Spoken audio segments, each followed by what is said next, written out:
down?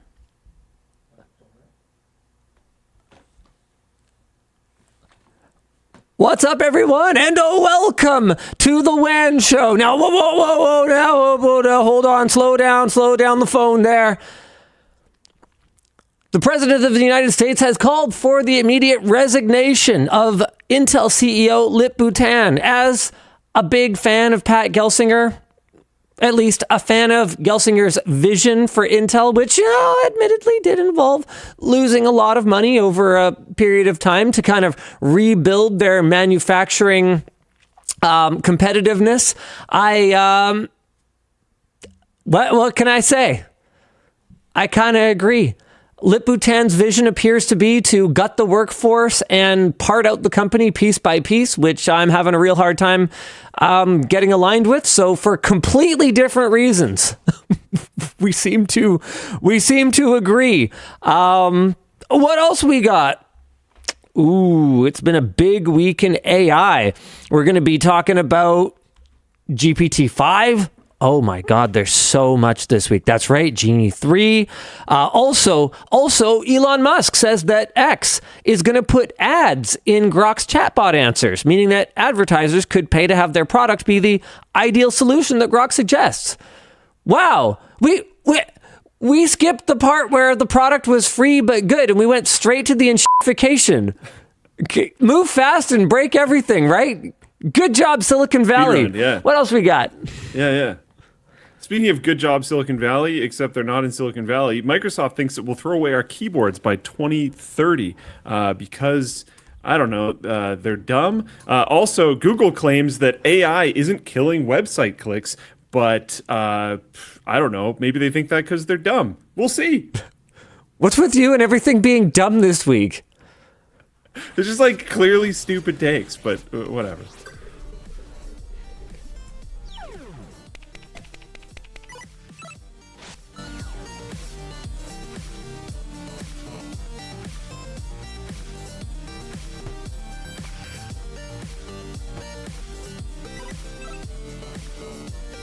The show is brought to you today by Odoo, Proton, and Vessi, along with, of course, our wrap partner D-Brand, our Dell partner laptop brand, our laptop partner Dell brand, good Lord, and our chair partner Secret Lab. Look, I'm on vacation this week. I'm not even supposed to be here. Why don't we jump right into our headline topic, which is, of course, that Lip Bhutan appears to be wrecking Intel. Hold on a second. Why am I not able to find this topic in the doc? Yeah, where did it go? Did I pick a headline topic and then not? Oh, yeah, no, I found it. Cool. Okay, so it's actually combined with another topic. Computers may get more expensive due to 100% tariffs being promised on semiconductors and chips. Also, Intel's new CEO is highly conflicted, according to six-time senior golf winner and president Donald Trump, who took a break from golfing to talk about all of this.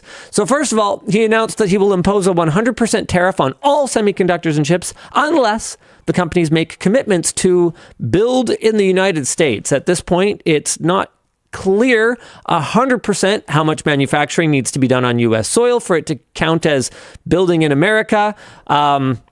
It's also not clear if these things ever have to actually happen. Was it Foxconn back in the day during the first administration that broke ground on that factory that then just disappeared and was like a huge mystery?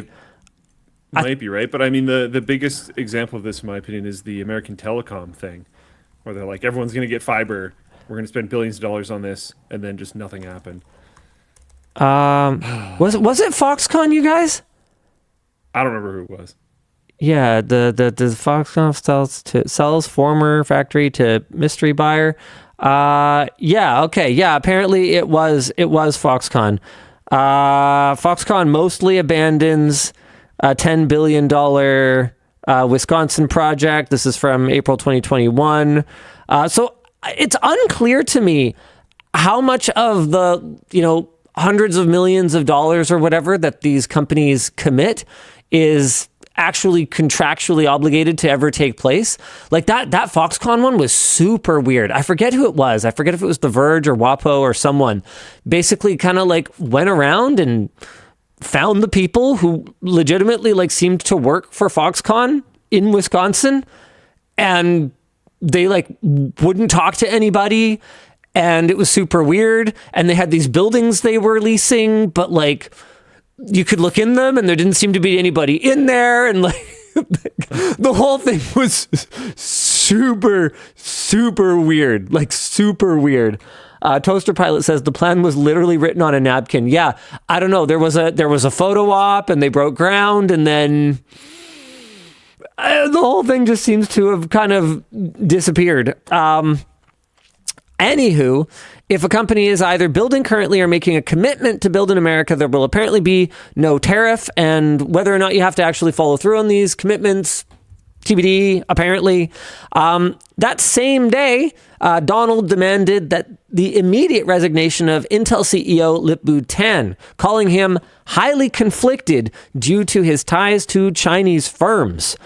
Since back in April, Tan invested about $200 million in hundreds of Chinese chip manufacturing firms, some being tied to the Chinese military. Tan has not made a comment or spoken about this yet since this public outing by Trump, but the Intel stock did drop about 4% since Trump's posting.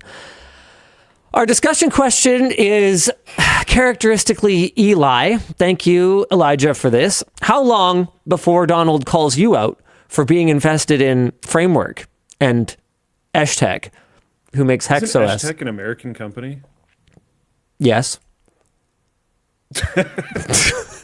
So wouldn't that make him happy? Look, Isn't that literally building in America? I think Framework is American. I think Carney would need to call you out. I think that's what would need to happen. Yeah, Framework's American too. So I don't know. Oh, maybe I'm in the current U.S. administration's good graces. So, yeah, you're just a traitor to Canada, not to the States. All right. Sorry, my fellow Canadians. It was truly nice being a fellow Canadian with you all. Okay, in all seriousness, I do feel like I already kind of covered this when I was just teasing the topic earlier, but while I don't necessarily agree with a lot of the things that the current U.S. administration is doing, as far as I can tell, whether it's the board or Intel's current CEO or both of them, I am super unhappy with what's happening to Intel right now, and it feels like they've basically made the decision, and maybe they know things that I don't know. You know, maybe this whole thing is just doomed. It's barreling toward a cliff anyway, and none of this matters. But it seems like pretty much everything they have done since he took the helm, instead of being like, okay, this is my Canadian showing here, I guess, but it feels like Gelsinger came in and he was the unpopular general manager who told the fans, okay, it's a full rebuild. We're stripping down the team. We're going to have literally multiple seasons of not making the playoffs. Yes, it's a hockey analogy. Okay, we're going to have multiple seasons where we don't make the playoffs. We're not even going to smell the Stanley Cup for like the next 3 to 5 years. But what we're going to do is we're going to suck so bad. We're going to put everything. We're going to put everything into the future product. We're going back to recruitment and the farm team and whatever. Okay, my analogy's falling apart. The point is that he came in with a plan that was not a fun plan to endure.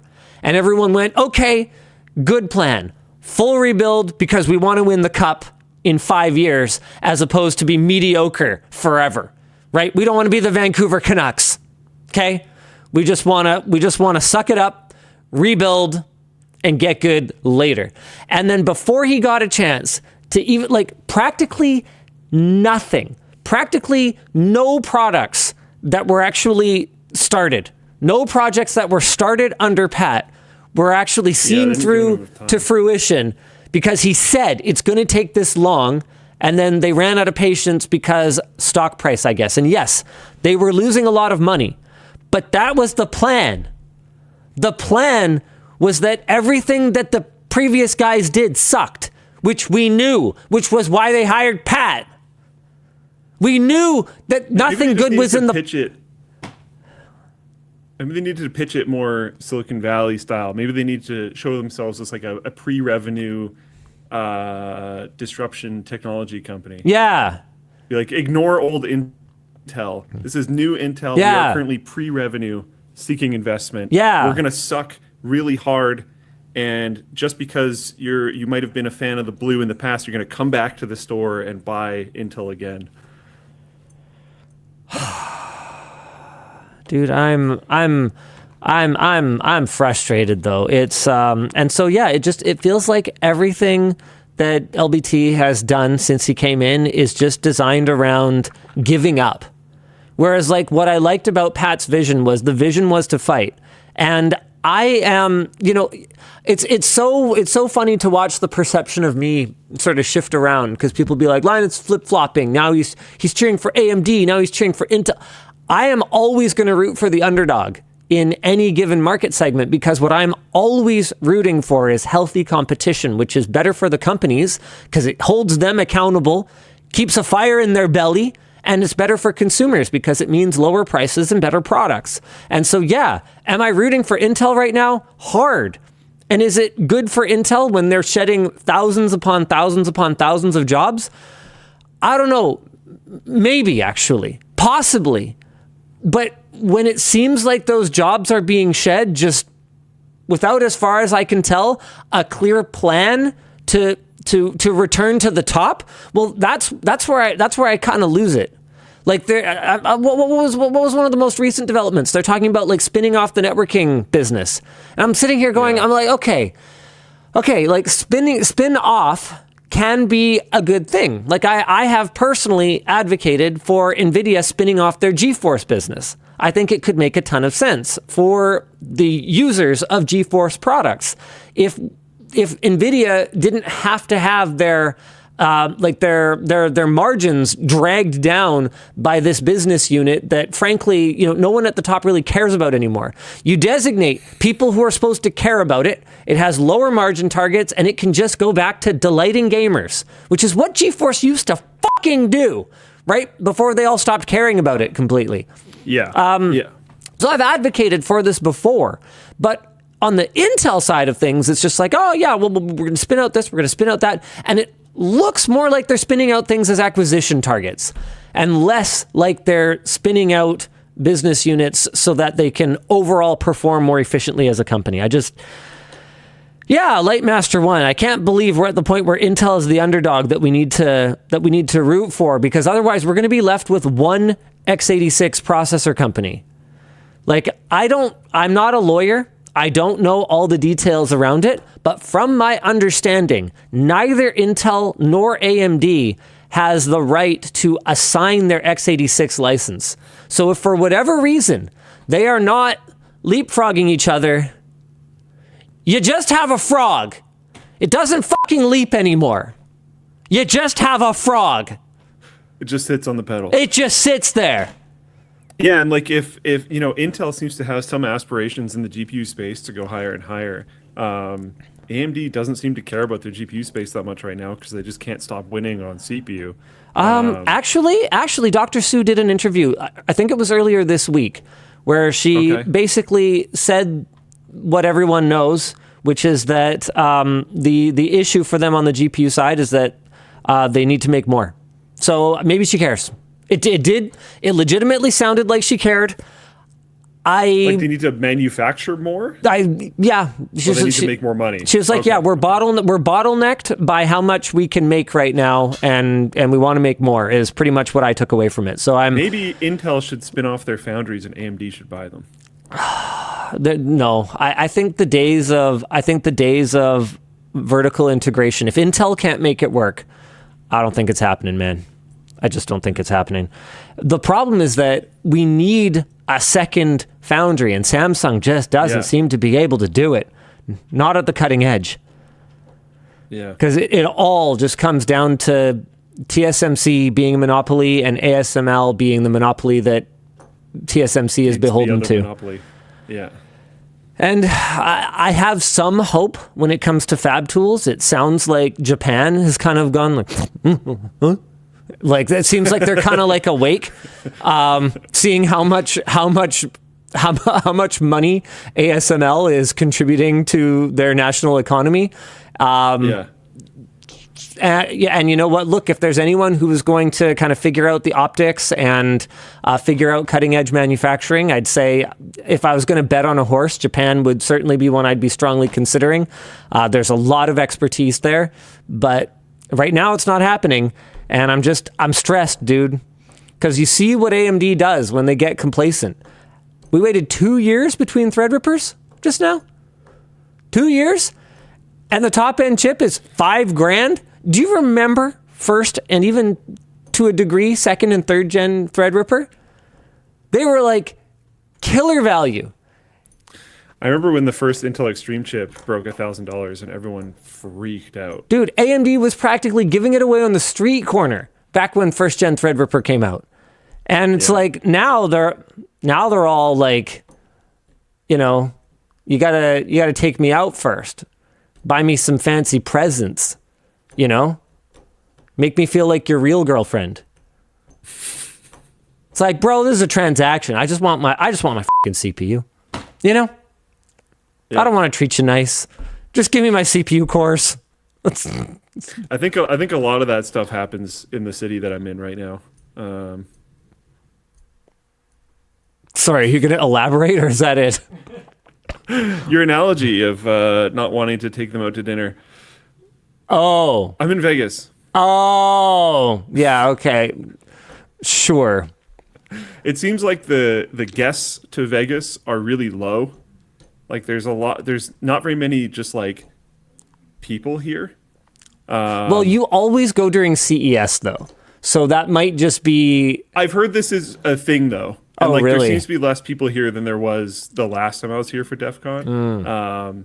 And like it seems like there's probably the same amount or more DEF CON attendees, but like the like random people within Vegas seems the population seems very low right now. Well, it seems to be a very K-like economic recovery is kind of the term.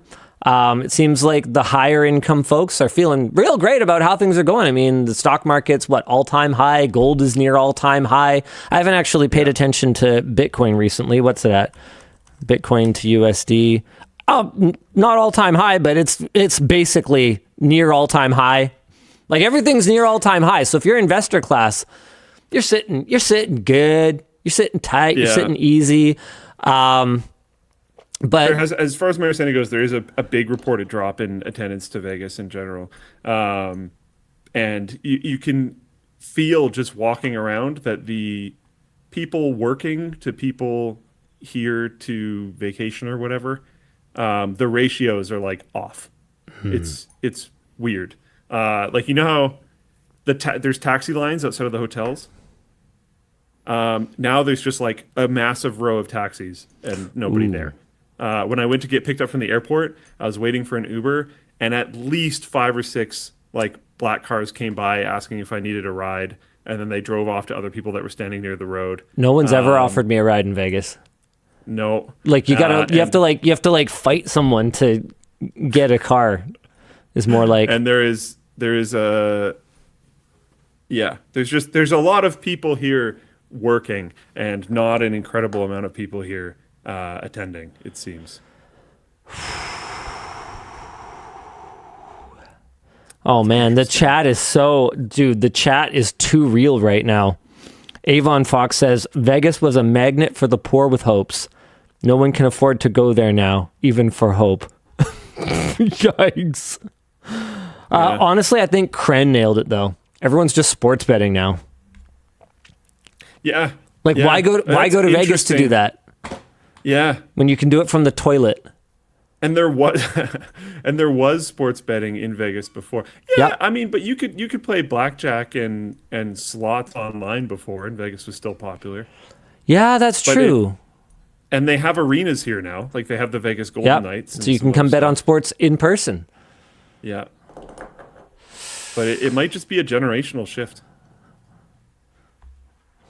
And, like you're saying, K-shaped economy, the lower end doesn't have as much money to blow on gambling. I know people don't stop spending. In some cases, they spend more on entertainment when the economy's bad because everything sucks and they want to make themselves feel better. So they spend money on entertainment.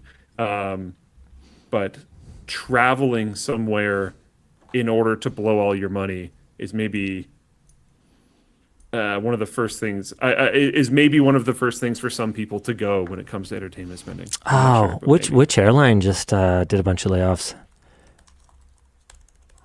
Hold on, who was it?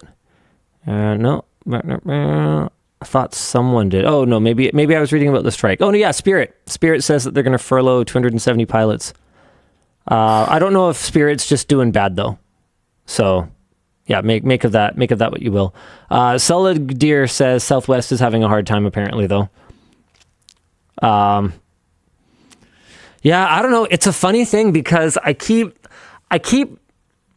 people seem to be generally afraid to use the R word, recession. What?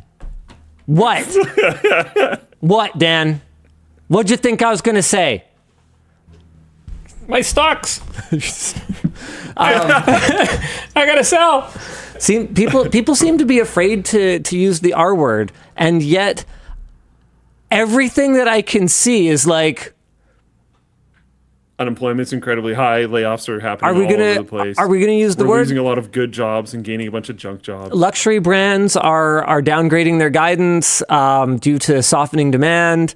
Can I just. As an aside, okay, so I was also traveling this week. I actually just got back this morning. I went to Edmonton. It's a funny thing. I never really did much travel within Canada, but this summer we were looking to go somewhere, and we were like, what the heck? Why don't we road trip? And then the Smash Champs grand opening tournament got accidentally scheduled for the time when we would have been driving, so we flew there, but whatever. The point is that we decided to go to Edmonton. I'd never actually been to West Edmonton Mall. Did you know that it is the 29th largest mall in the world? No. Yeah, it is. It's the 29th largest mall in the world. I feel like that number was a lot higher when I was there. Probably. I mean, it was built in like the 80s, and it definitely shows. But you know what? For a short trip, right? Like we were only there for 3 days. Living in the mall, kind of cool. We stayed in the Fantasyland Hotel or Fantasy Suites Hotel or something like that. Every floor has a different theme. So my kids were... That's cool. What was it, like pirate theme or something like that? I forget. They were like Treasure Cove theme or something. And then Yvonne and I were... like tiki theme of some sort. Anyway, the point is like they've got all these different kinds of themes, and you walk out of your hotel. You don't even walk out of your hotel. You walk out from the elevator and you just like walk into the mall, and it's like, oh well, I could go grab a Jogenfruz, or I could go ice skating. They have a 2-level go-kart track that... The water park is also like actually awesome. We spent an entire day at the water park. I have a great slow-mo video of Yvonne in the tube at the top of the Cyclone, I think it's called. So the one that goes almost a vertical drop and then goes around a thing and then rips back down to the so I have her like as the bottom drops out under. It's pretty funny. So yeah, no, it was a blast. I forget where I was going with this. What on earth were we talking about again? I was in Edmonton. I was going somewhere with this. Dan just changed the thing to topic 2. Hold on, help me out here, guys. There's a topic for you being in Edmonton. Is there? Yeah, somewhere. Why was I in Edmonton? For some reason, Linus went to Edmonton, ? That's a topic. Yeah, Vegas and traveling. Oh, yeah. People in chat called it. You were talking about luxury goods. Oh, yeah. Oh, right. So I was basically living in a mall. And I don't get it. There's entire stores. You don't get the mall or what? Literally, there was this store. I don't even remember the brand. Maybe Yvonne would remember the brand. But they literally had like a velvet rope across the entrance of the store, like a F you. You're probably too poor to come in, but if you're not, I guess you can ask nicely, and we can kind of look you up and down and see if you're good enough to get. You know what? F off. Like this whole luxury goods thing.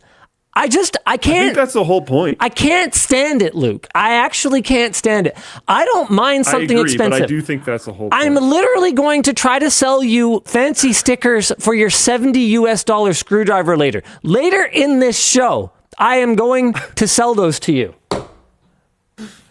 But it's because they have a cost. It has a more satisfying ratchet. It's like I can't tell the difference. They don't have $4,000 worth of leather on that bag. What? It's made of the same. It's made of the same stupid cow. Like, what are we even talking about here? I love the Chinese manufacturing companies going on social media and pointing out, like, by the way, we make all these brand stuff. Now, there has been some controversy. Some of that may not entirely be true. Some of this stuff is legitimately like made in Italy. However, it is worth noting that just because something is made in Italy doesn't necessarily mean that it is made under good conditions with like artisans making it. And sometimes both things can be true for the same brand. Like their Halo product might actually be like artisan crafted by people who handed down the skill of sewing through generations or whatever, right? There may be a legitimate actual reason, or there's like a special cotton that grows in this like one valley where the conditions are ideal, or, you know, something. And it's like extra special, super awesome or something. Sometimes there is a legitimate sort of, maybe not a reason, but a justification. There's a cost associated with the high price. I guess that's what I'm trying to say. There is a cost associated with making a really nice precision built tool and backing it with the Trust Me Bro warranty. Like, that is something that has a cost. If we had no warranty, we could drop the price tomorrow because we wouldn't have to absorb warranty claims indefinitely. Like there's cost of doing business stuff that everybody, ultimately the consumer has to pay for. However, there are also products that you look at and you go, yeah, the designer who worked on this doesn't even get a credit on it, right? Like, it's just under the label. So you're not even like buying the work of a designer that you really like or respect or connect with or whatever. Because I can understand that as well.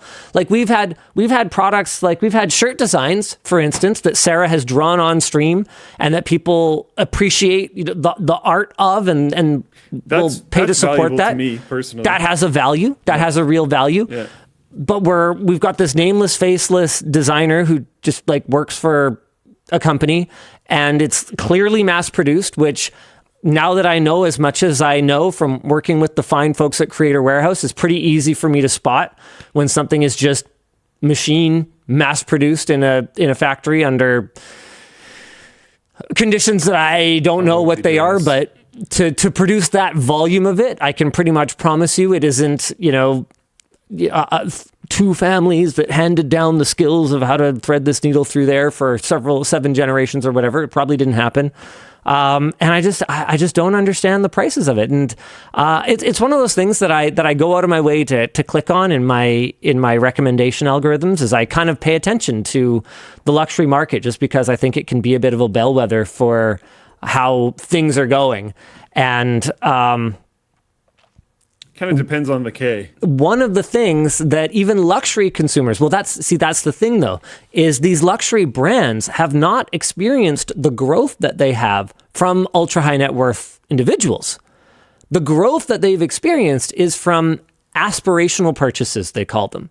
So that's people who earn a more modest income, but can afford one. They aspire to own like one piece that they like baby, you know? So it's instead of an Xbox, they buy a exactly. wallet. Exactly. Or a pair of shoes, or a purse, or a pair of sunglasses. Whatever it is. I right? didn't say purse just because some of the purses from those brands are like 40 grand.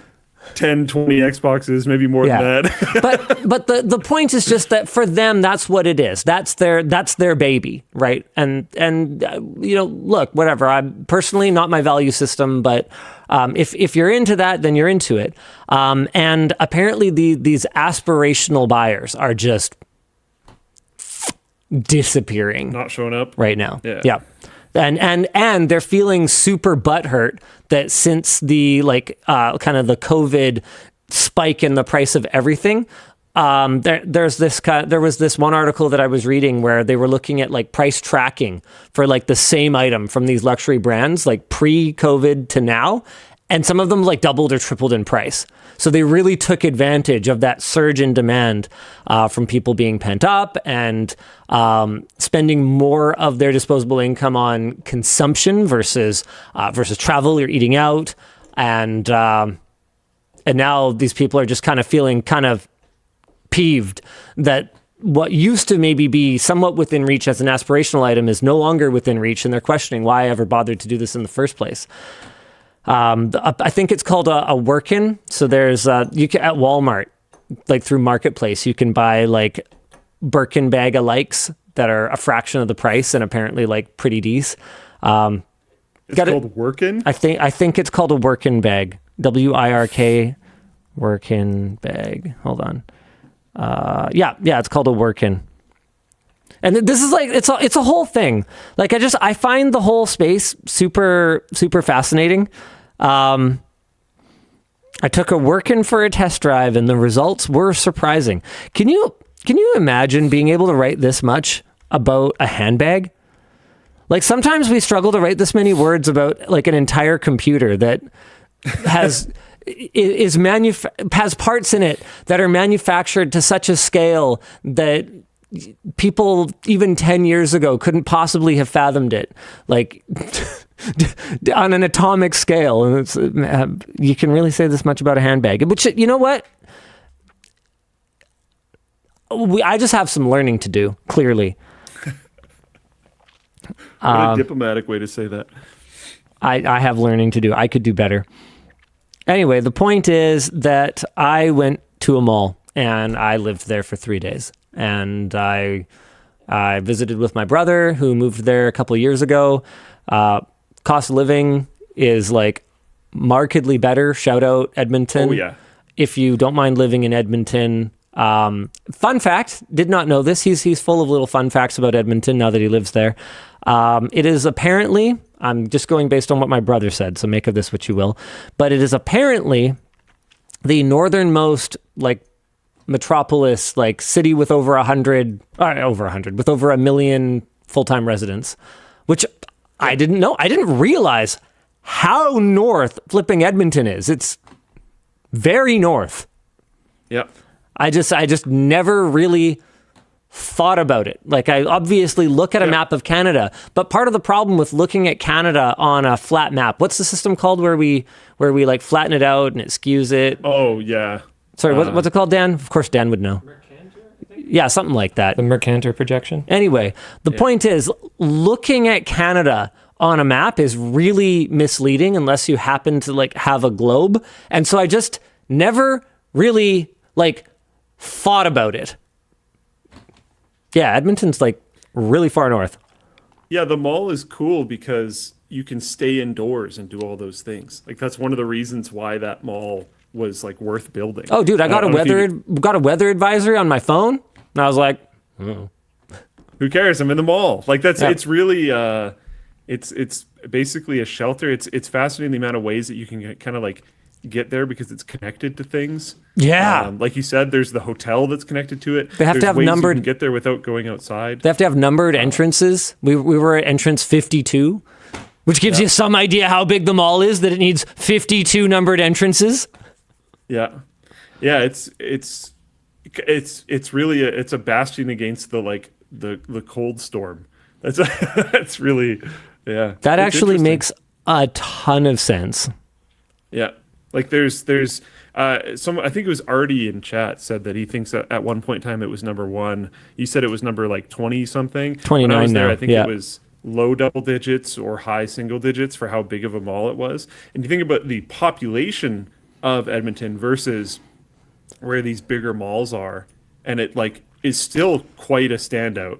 Mall size per capita. It's gotta still be up one. there, dude. It's got to be up there. And there's a reason for it, and the reason is because it's in the northernmost metropolis, like you said.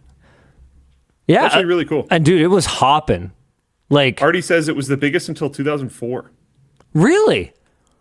So it's I'm just not been surprised it was hopping. Surge in giant malls since then. I actually did not know that. When we were there, it even had a shooting range inside it. Really? I mean, that I don't know if that's still there. That doesn't surprise me one bit. Definitely a lot of gun culture.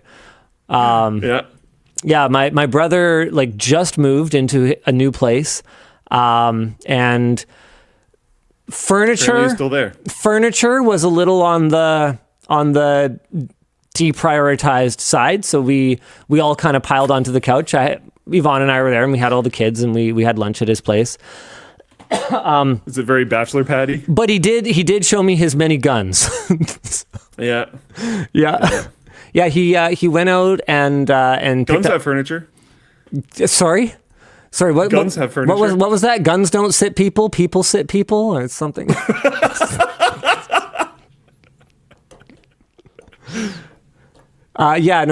He picked up.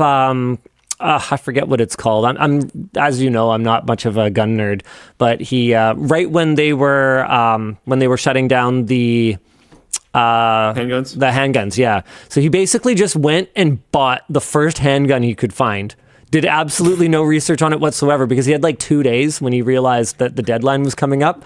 So he was like, I just like want a handgun, and like went and got this thing, and he showed it to me. I got to say, I'm not much of a gun nerd, but it was like a Czech law enforcement pistol. Super nice, absolutely like a Shadow. Zero. Is it a CZ Shadow? I wouldn't know. He said Shadow. Anyway, it's apparently completely steel. It's super heavy, even without a loaded magazine in it. It's like super heavy. And dude, the slide was some of the most beautiful precision machining I think I've ever seen. It's like gotta be a Shadow. Anyway, it's a fine. Like I said, not a gun nerd, but definitely a machining nerd, and it is a beautifully machined little piece. So I congratulated him on his firearm, as I think you're supposed to do.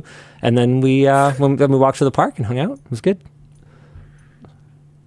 Do you remember if the slide had holes on the side of it or just angled slashes? Dude. I thought I'd ask. Yeah, it's like... I bet you it's the Shadow. A bunch of people in chat are saying look, it's 75. It's one of those things. The Shadows are really common. It's like asking me if that hot dude at the pool, had a 6-pack or an 8-pack. It's like, I'm not gay.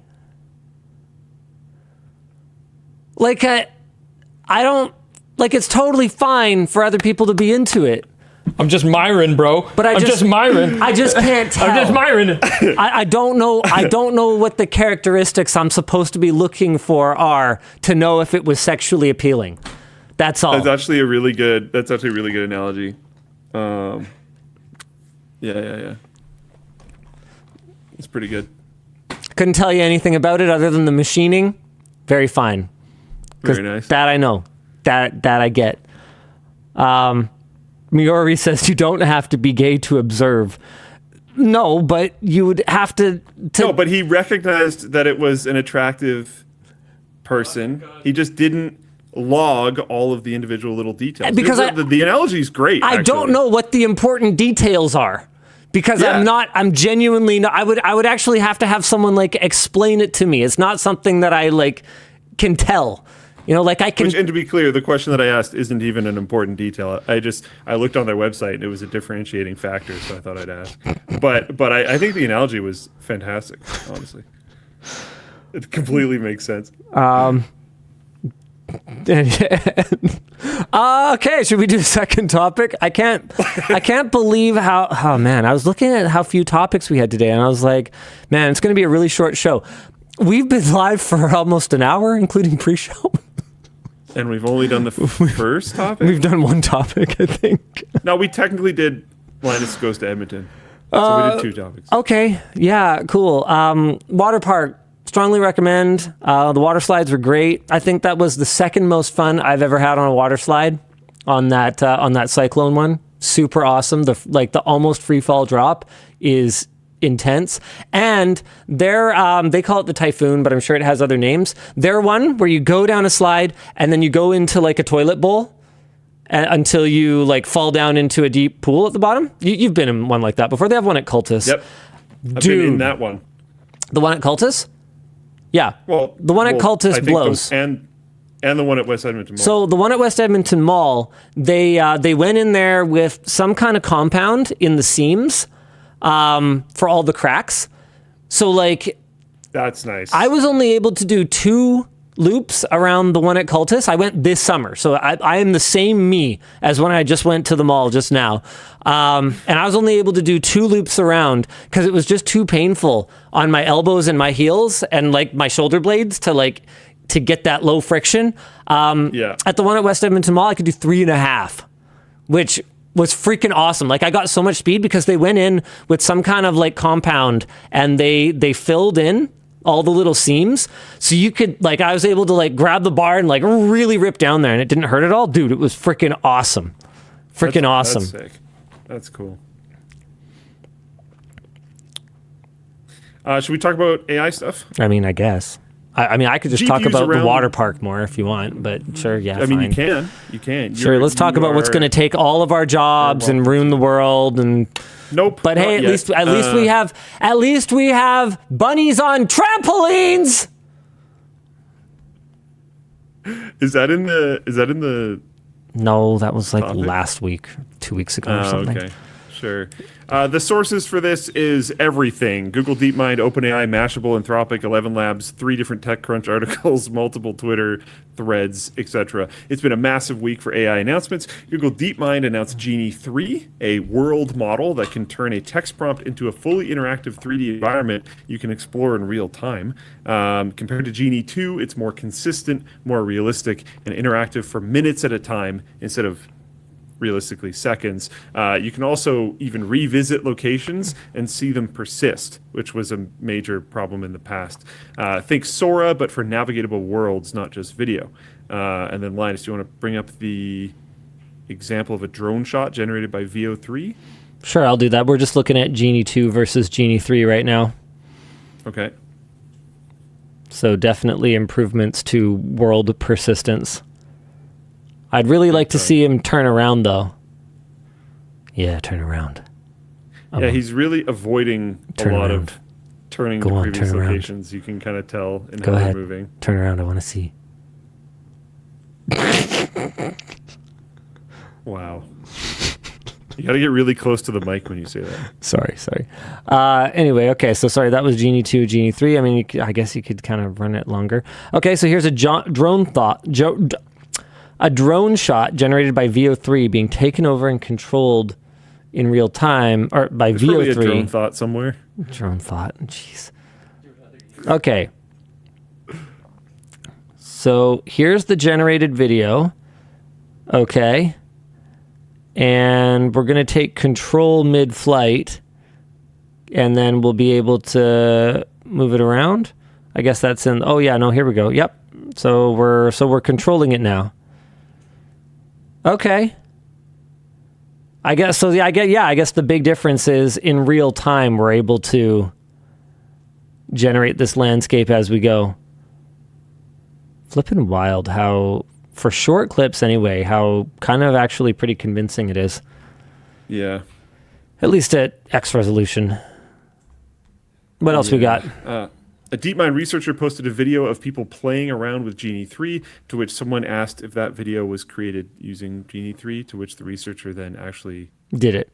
So here, this is pretty funny. Oh, am I not? I signed in at some point. So anyway, this is the original video. Was them just like playing around with Genie 3 on lunch, and then they used Genie 3 to, here you go, to take control of that video, and then walk out the window, and some stuff happens, basically. And you can tell that's not. Yeah, you can 100% tell. Still really interesting. OpenAI announced their first open weight models since GPT-2, GPT OSS 120 billion and GPT OSS 20 billion are free to download. OSS is an open source software. They're Apache licensed and can run on a single GPU or even a laptop despite being open. They're trained with many of the same techniques as OpenAI's proprietary reasoning models, and they're performing surprisingly close to the O series in benchmarks.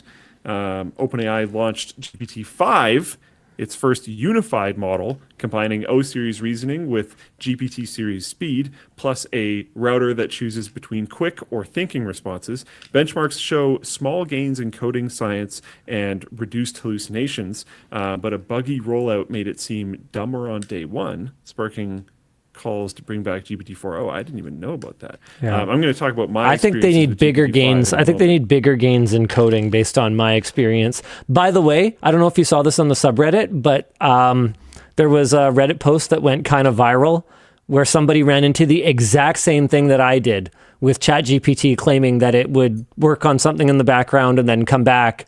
And was that with 5 though? No, I don't think so. This is just making me think of that. But yeah, ChatGPT do be a liar sometimes. Yeah, but I have things to. Should I talk about that now, or should we go into the other ones? You talk about whatever you want, Luke. Now. You talk about whatever you want. Put a little space here. You can talk whatever you want. GPT-5 last night, and I ran it against a test that I've been doing for a while. Where are you which now? is where I take the. My goodness. I take the Wall Street Journal. Is that it? Yeah, the Wall Street Journal game called Letterboxd, and I give it the rules. I did this with John, John from the lab, John Doiron. I did it with ChatGPT 4, I think it was, with him, and I was trying to get it to actually work, and it never did. And I've tried this with a few other models, not all of them, but a few other models, and usually it can't actually play the game. The game is basically there's 4 sides to a square, there's 3 letters on each side, and you need to use up all of the letters, making various words by doing as few words as you possibly can. And the problem is you can't go to the same side again. You have to go from different side to different side. And it would sometimes like make up letters that weren't there. It would most often it would go back to the same side too many times. So it would like break the rules and it couldn't actually play the game. I got the standard GPT-5 to be able to beat it. It recognized, it attempted to do it, and it cheated. It went to the same side too many times, so I called it out, and it accepted that, and then it tried again and failed, and gave me an output saying, I failed to do this. This is why it was hard for me to do. And then it was like, do you want me to keep trying? And I was like, yeah, keep trying. And it tried again, and it failed again, explained why it was hard, and explained what it would need to do. And it was like, basically, I'm going to have to write a program to do this because my model has an issue with like location persistence and all this other kind of stuff. So like, I am too limited, but I can write code to solve this for you if you want. So I said, sure. And it output a Python script that just one-shot it. Really? So that was very interesting. And then I was sitting with Theo, and he was like, oh, try the reasoning model. See what happens there. So I switched from the standard model to the reasoning model, and it took a long time, but it just right off the hop one-shot it. And it solved it in 5 words. And the challenge was do it in 5 words or less. It solved it in 5 words, but as I was inputting them to make sure that it worked, I realized that it actually finished on the 4th word. So it found a 5th extra word. And then it was like, I can probably do better if you want me to try. I called it out and was like, you didn't need the 5th word. And it was like, yeah. And then in response, it was like, I think I can do fewer words if you want. And I was like, yeah, go for it. And it sat for a while, and then it did it in 3. So that was actually pretty crazy to me. That was pretty nuts. But isn't that the AGI thing, being able to improve itself? No, I completely disagree. No, not even a little. The big difference that Theo and I were talking about, he was proposing that the big difference is that it was a change in alignment, which might actually make it hallucinate less, which is interesting. Because A change in alignment. You're going to have to define. So basically in the past, there was a lot of rules that tried to make it stop it from doing certain things, right? And you could work around those rules, but a lot of times it would just kind of like make stuff up to get around. You would ask it something, you would ask it to go from point A to point B. Yep.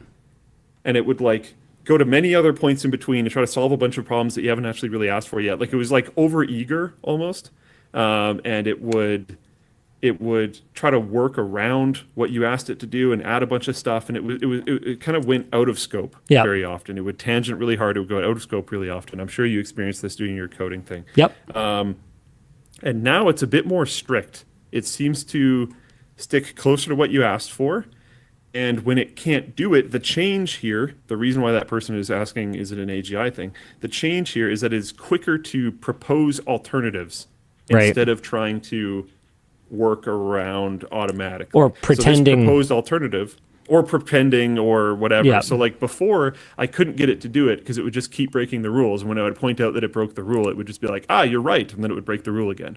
Yeah. And now, instead of just like hammering its face into the wall, it will go, okay, yeah, I broke the rules here. You caught me on it. And then I broke the rules again, caught myself on it. We need another solution. I don't seem to be able to do this. Here's another way that I could approach it. Right. Writing a program to do it for you. And then it did it. By the way, Which here's is the interesting and probably more useful. Here's the sort of viral post. I found it. This is on r/ChatGPT. Caught ChatGPT lying. Had a very strange interaction over the course of 24 hours. In short, it strung me along the entire time, all while lying about its capabilities and what it was doing. It was to help me write code and generate some assets for a project. Told me it would take 24 hours to complete. 24 hours later, I asked for an update. It said it was done and would generate a download link. No download link worked. After 10 attempts of faulty download links, it admitted it never had the capabilities in the first place to create a download link. Furthermore, I asked what it had been working on this entire time. Turns out nothing. And lastly, after some back and forth, it admitted to lying. I asked why, and it essentially said it was to keep me happy. This is a huge problem. So hopefully, as far as my understanding goes, it should do less of that. So hopefully they have fixed this. Yeah, because there's been alignment changes, so it should help with less of that, which comes across as a hallucination problem because it is, but it's a hallucination problem because they're like incentivizing it to make you happy. Particular thing. Yeah. Yeah. Whereas I don't want to be happy. I want the truth. I want the real answer. So hopefully it'll be better. It is still hallucinating things. I ran it through some stuff just to try to see if it would screw up, and it still absolutely does. The hallucination problem is not solved. But in my kind of like my version of tea leaf reading, it does seem a little bit better at the hallucination stuff, and it seems like probably because of the alignment changes. Interesting. Yeah. Yeah, it's an interesting time. This is, I'm surprised that the notes in the doc seem pretty tepid on it, likely because of the buggy rollout that they mentioned, because most people that I've talked to about it are very impressed, not necessarily because like, oh my God, it's so capable, but because it messes around less. And they're able to get the thing that they actually want out of it, without it lying to them quite as much. Like I've been talking about this on WAN Show for a long time. I really think the biggest problem with all these systems is the hallucinations. And even a marginal improvement there, which is like this absolutely did not solve the problem, but it feels like a marginal improvement. And even a marginal improvement there is a pretty big deal. It's pretty common in conversations with other people for people to bring up like, oh yeah, there's a model that's better. It's like it tests better. It is realistically a better model, but it hallucinates like crazy. and is like difficult to interact with. So I don't like using it. And this seems like a good step in the it's more functional to interact with realm, in my opinion. Hey, hold on a second. Dan just put a merch message just through the bottom here where apparently someone gave you a DualSense controller at LTX and asked if you've reached a conclusion about it. How did you not have a controller all those times when we were playing tape to tape if someone gave you a DualSense? I don't think I have a DualSense controller.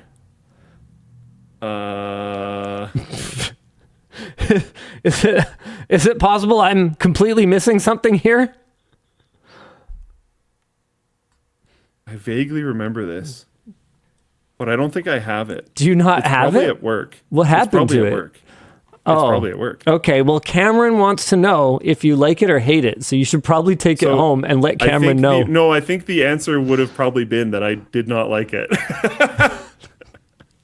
All right, then. Because I probably just like tried it and was like, yep, confirmed. I really do not like when the thumbsticks are both down here, and then probably just brought it to work. That's funny, because I actually, in spite of that, I quite like the DualSense. I still use an Xbox controller, but I do like the DualSense.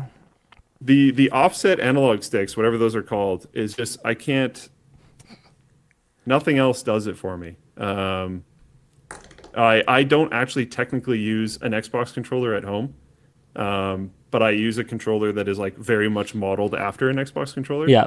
And it just, it's great. Dan, I'm remembering more of this now. I did try it. I didn't try it much for that long.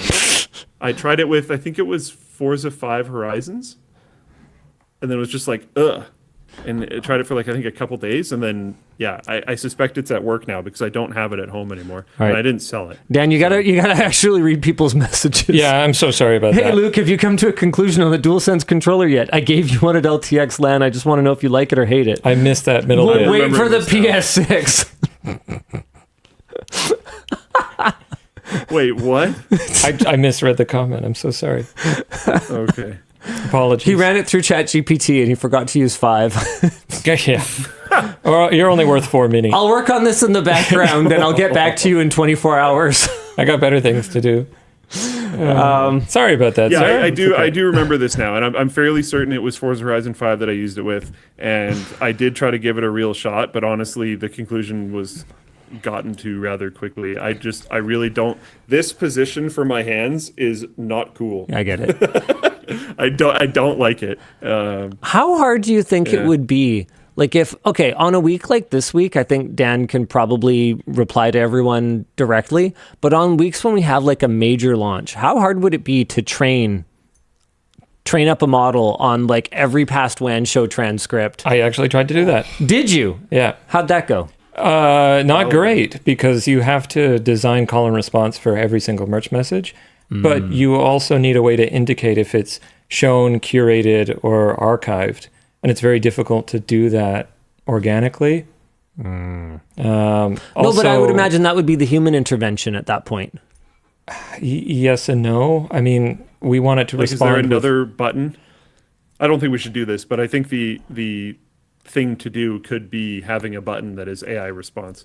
The problem is that most of the responses, yeah, sure, maybe. No, it would have to be the AI response goes to a human, and then a human decides if the AI got it right. Yeah, like it could show up. But then that's probably more work than it could show up on the bottom of my text box. Evaluating and yeah, what's the point? It's probably for someone who types as quickly as any one of the three of us. It's probably less work to just type the response at that point. I feel like. Yeah, AI has this sweet spot where your brain moves faster than your fingers, and then if your fingers move as fast as your brain, then it just kind of it doesn't really do as much for me. Hey, speaking of mice and keyboards being obsolete, should we move on to discussing how mice and keyboards are going away, or did you want to finish up the AI news for the week?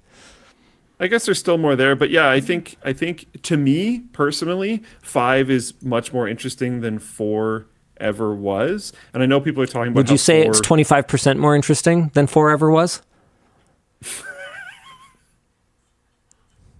Yeah, maybe. But I don't think that 4 was 33% more interesting than 3. So. Okay, so the math falls apart a little bit, but hey, that's what we expect from an AI. yeah, perfect. Because 4 seemed like an improved but kind of samey thing, in my opinion. 5 is a little bit more shippable, I think. Anthropic announced Claude Opus 4.1, focused on coding research and agentic reasoning. Benchmarks show noticeable improvements in multi-file refactoring and pinpoint debugging without adding new bugs.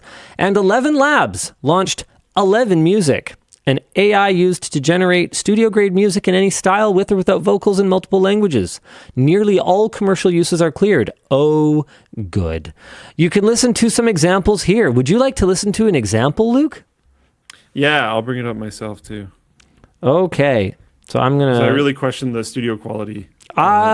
Listening to the examples doesn't make me question it any less. Dan, am I cleared for audio off? I can't hear myself. Cool. Well, I've listened to it already, so... My heart a weary wanderer known, through shadows deep and twilight cold, I bear more longing silent hold.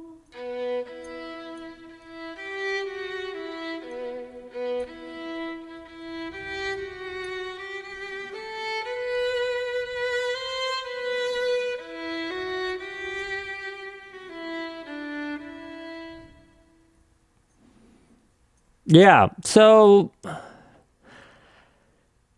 technically you could make that in a studio, but you wouldn't.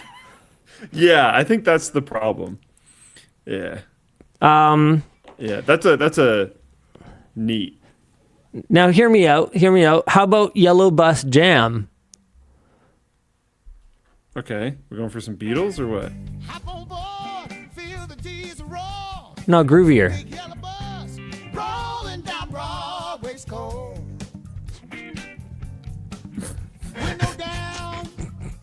Summer song.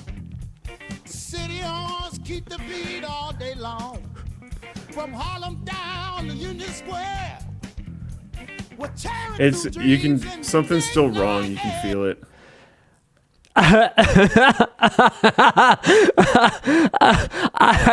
IXFN 724 and float plane chess. Okay, this sucks.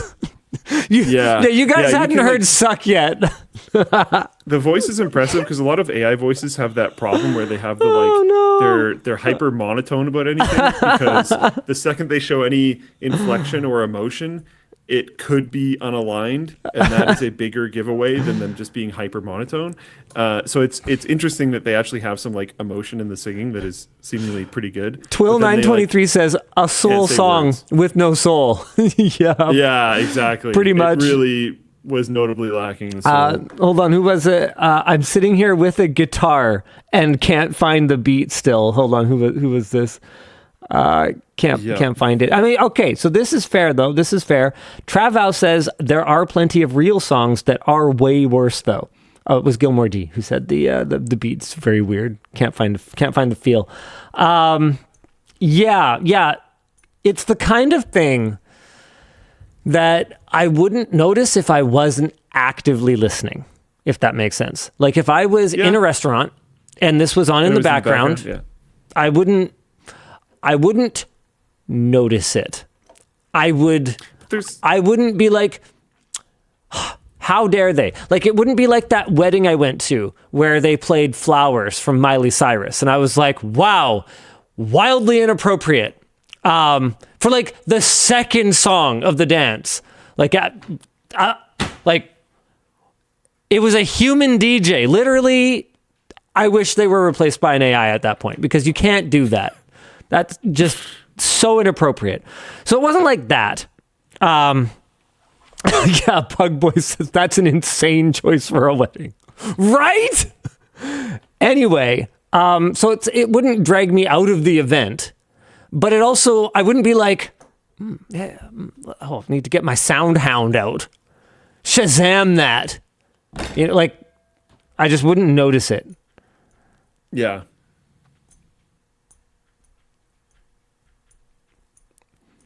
Unique username asked why. What's wrong with that song? And Moon MMO says, because it's about loving yourself because partners suck. Absolutely unhinged choice for a wedding. Yaxter says mother-in-law requested it. That's pretty funny. Yeah, that's pretty good. That's pretty good. Does this not require a public broadcast license to play in a store or like ? Probably not. The thing is that I'm sitting with is there is already tons of royalty-free music. Yeah, like real music by real people. I'm pretty sure Crab Rave is like literally one of those. No, I think there's usage requirements. Like you have to credit them and stuff. I believe we have some agreement, right? Yeah, we also do have an agreement with Monster Cat where we just like can use all of their stuff as long as we just credit it. They're our Vancouver bros. So I don't. I'm actually not sure though.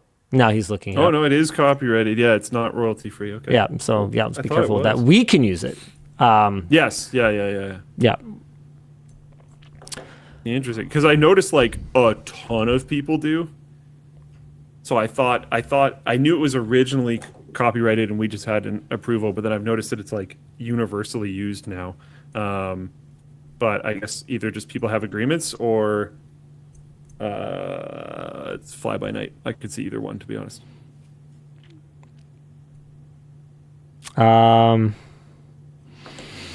Okay, the last bit here is Elon Musk says that Twitter will put ads in Grok's chatbot answers, meaning that advertisers could pay to have their product be the ideal solution that Grok suggests. Talk about saying the quiet part out loud. Musk says... Yeah, we all knew it was going that direction. Musk says this will help pay for those expensive GPUs. That's a quote. While using XAI tech to improve ad targeting. It's like, dude, are you not gonna buy me dinner first? Like, just boom, straight to more procreation, not enough children. Bend right over, because this is how I intend to use my giant GPU farm powered by natural gas turbines that I didn't get a permit for. Wait, really? I'm just gonna straight up, I'm going to have people pay to be the best answer. I mean, it worked great for Google with their top sponsored search results, right? Let's just do that. But AI, are you serious right now? You don't even have the top AI chatbot, and you're already trying to be the first one to completely enshittify it. I mean, we obviously knew.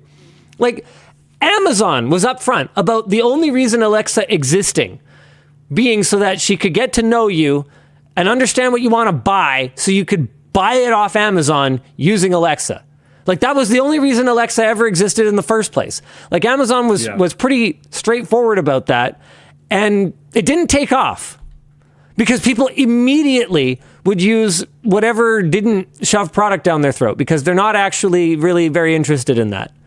The only reason anybody cares about ChatGPT is because they think it's giving them like the right answers, even though it's trained on a poisoned web that is just full of completely corrupted clickbait articles and all of that. So it's definitely got its own problems. But it isn't just brazenly recommending whoever paid me the most. I mean, if you wanted to do that, you could just watch tech YouTubers. New ideas on how to poison AI as well. That's how you can tell he's not listening to me. There's ones there's ones where you can trap. Self-own. You can trap it. How is it his cell phone? What? Me? Oh. I self-owned myself. Got it. All right. Fair enough. I implied that I am bought and paid for. I like playing into the conspiracy theories as if they can afford me. NVIDIA can. I mean, they can, but they won't. Cheap f***s.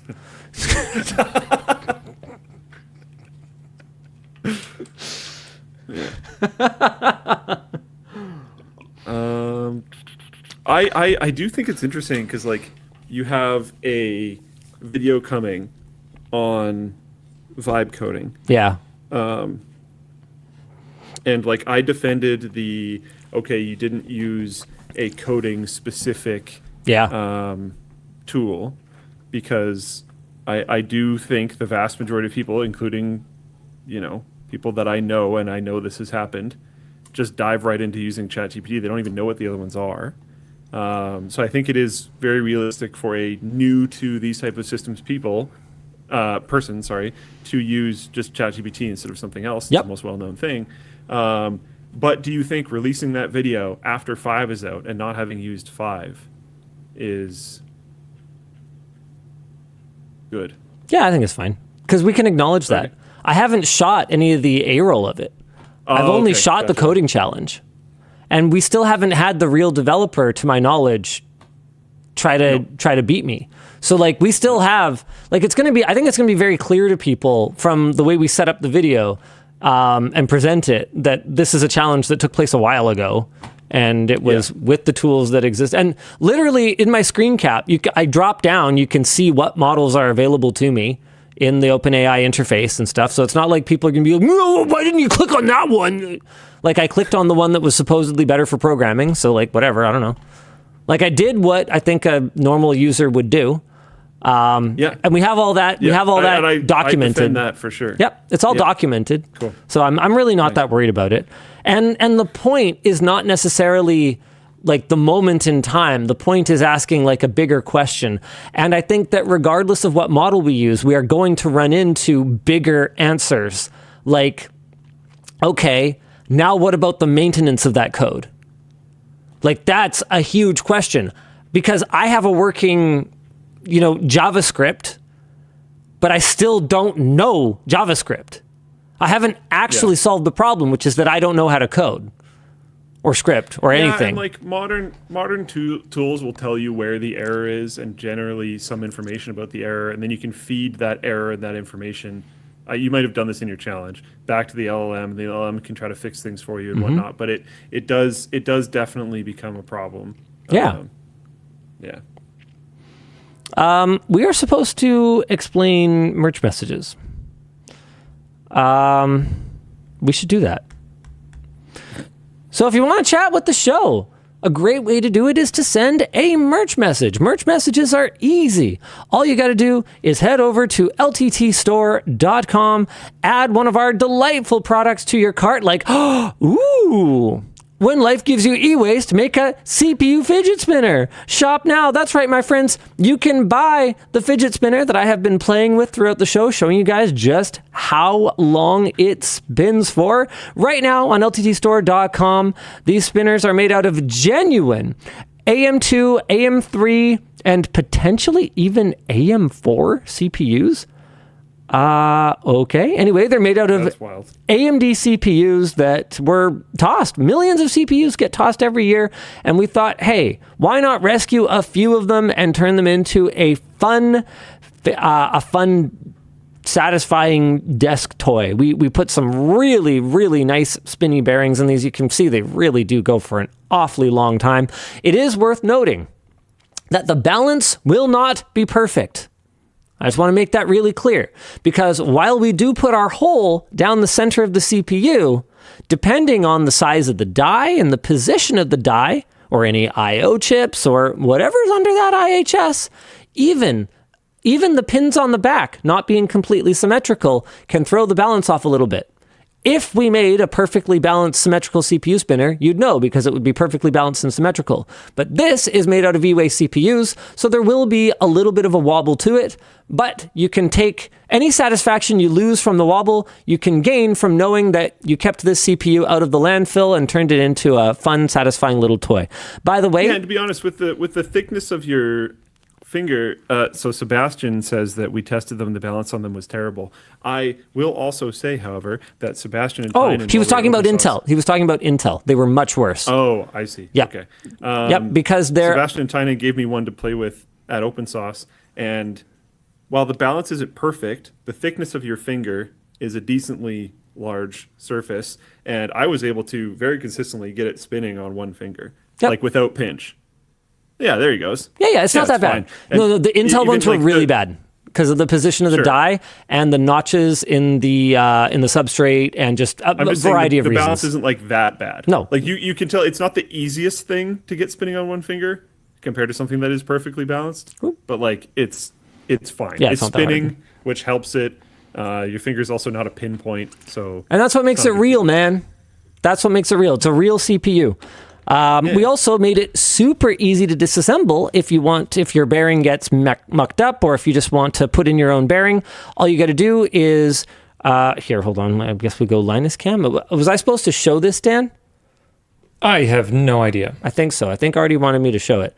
So you just unscrew the thumb maboober here. Okay. Okay, let's do a little something like that. Oh, God. Oh yeah, we wanted to do a thing, but couldn't this week. Yeah, Okay, so you take that off, and then there's 2 screws on top. there's okay. Do you have your precision Yeah, kit? I have a precision kit. Cool. I has.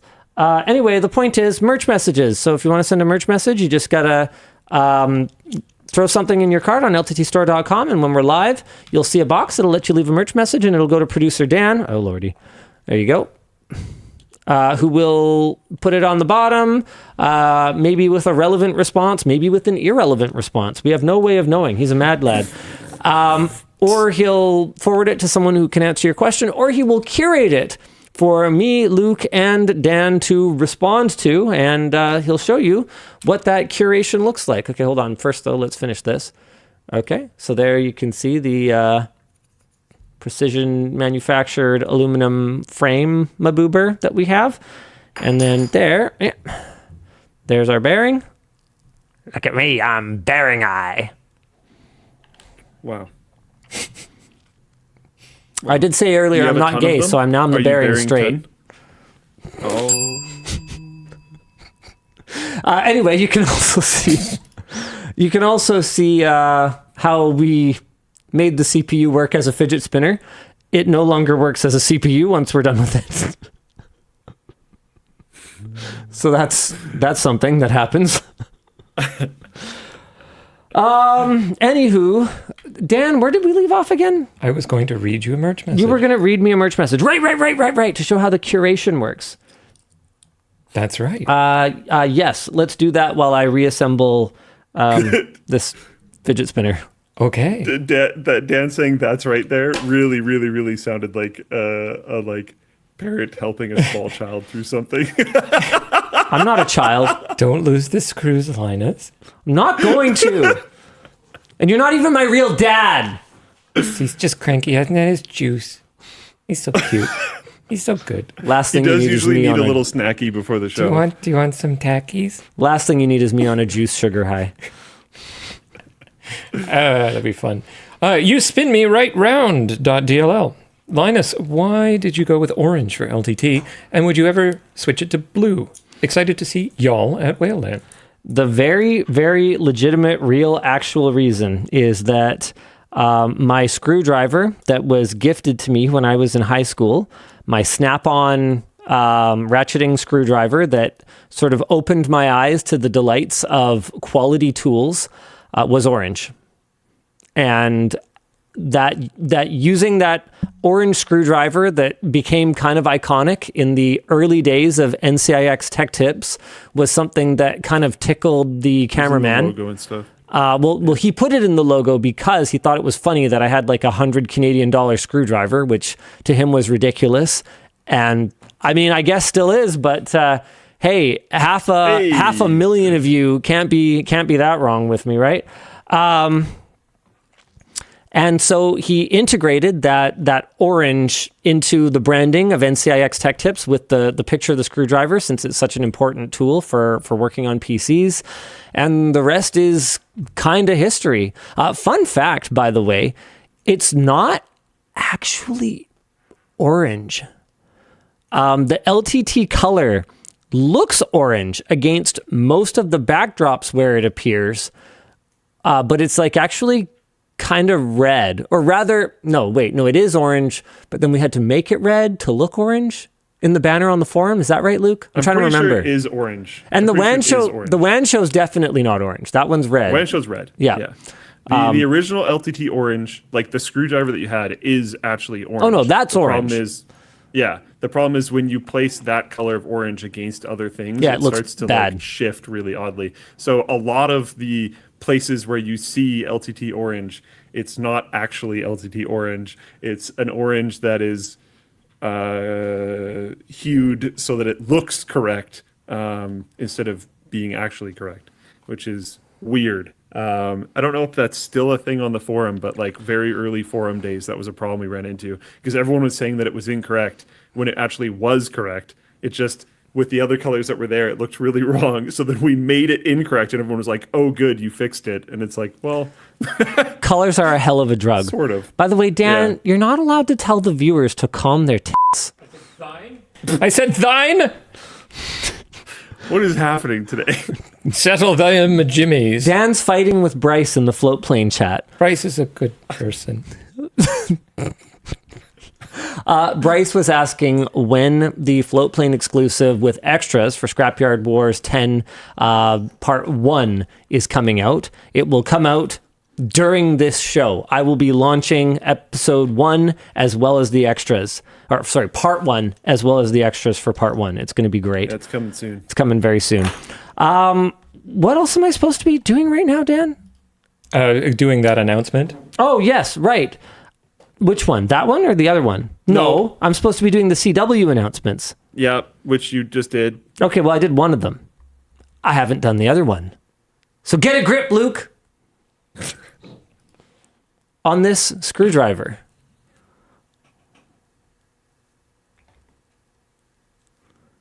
I'm excited about this. I need this. Do you see this? Do you see this? We've got... I, in particular, need this. We've got grip. Specifically, screwdriver grip tape. It's designed to give your favorite tool a significant amount of extra grip when you're working under the hood of your car or working on your screwdriver with gloves. And we might have called up our friends at DeepMind for a little help from some old friends. Sorry. Yeah, we didn't want to talk to them about... we didn't want to talk to them at all, really. But unfortunately, they are annoyingly good at this sort of thing, and it's available now at lmg.gg/grip tape. So here, we'll bring that up. Screwdriver grip tape. That's right, $10, and you get this. You get an extra one, as well as the 3 that you actually need, and... we're using it completely wrong in the picture, but don't worry about that because the point is so that you can see it. Oh yeah, these are for stubbies, by the way, just so you know. Oh. Yep, we have grip tape doots for full-size drivers as well for stubbies. It works shockingly well.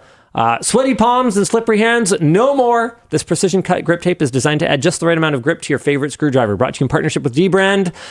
No more slipping, whether you're wearing gloves or whatever. The grip tape helps you maintain control over your driver. Each pack includes a set of grip tape for both sizes of screwdriver, one for the standard LTT screwdriver and one for the stubby screwdriver. It's a great little add-on if you're looking for a gift for the LTT screwdriver enjoyer in your life.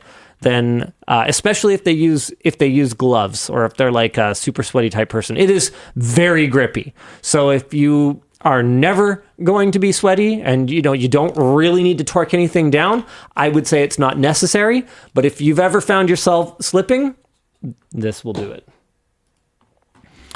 When is the bit storage case coming out? Soon, I think. People saw a... not sure. People saw something. I'll say that. They saw something?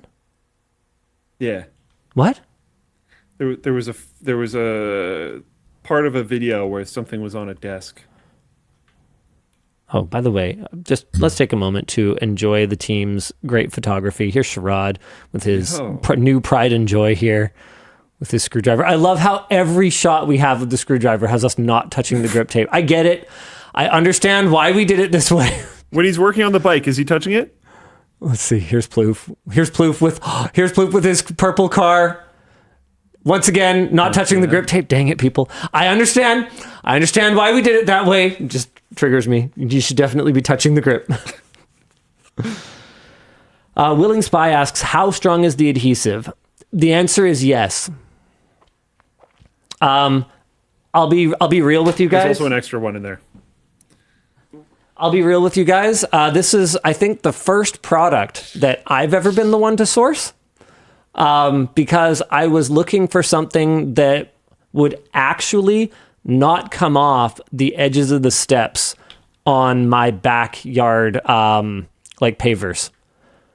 So I needed grippy strips at the ends, and I bought like crappy ones on Amazon. I bought like a bunch of stuff, and it all sucked. And finally, I found something that like would not fucking come off. And then we turned it into this product. So we sourced the same stuff that I used on my stairs, and now it's for our screwdriver. That makes sense. Yeah, so this is the first time I have ever like directly been in charge of the sourcing. And then we worked with Vbrand to get them cut up into stickers, because we don't like have a process for that. We're not a sticker manufacturer. What the do we know about any of that? So that's you sell stickers. okay, that's true, but different. And we don't really sell them. They're more like free with your order and the bonus bin. People do buy them though. There's a new pack. People do buy them. Is the new bonus bin pack up? I think people have been mentioning it. They're very excited. Hold on. I might be lying. Where do I find them?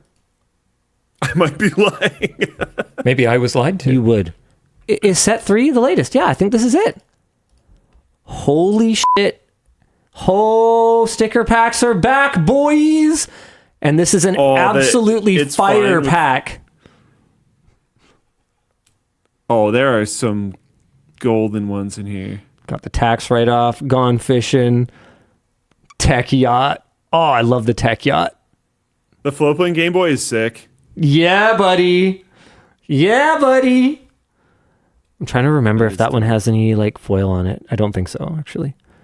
Wait, does it? Does it have some shine? Oh, I can't remember, and I can't tell. But yeah, this is an absolutely bomb sticker pack. Freaking love it. Wait, is the transparent screwdriver in it? Yes, it is. Yeah, there it is. Sick. Yeah, absolutely great job.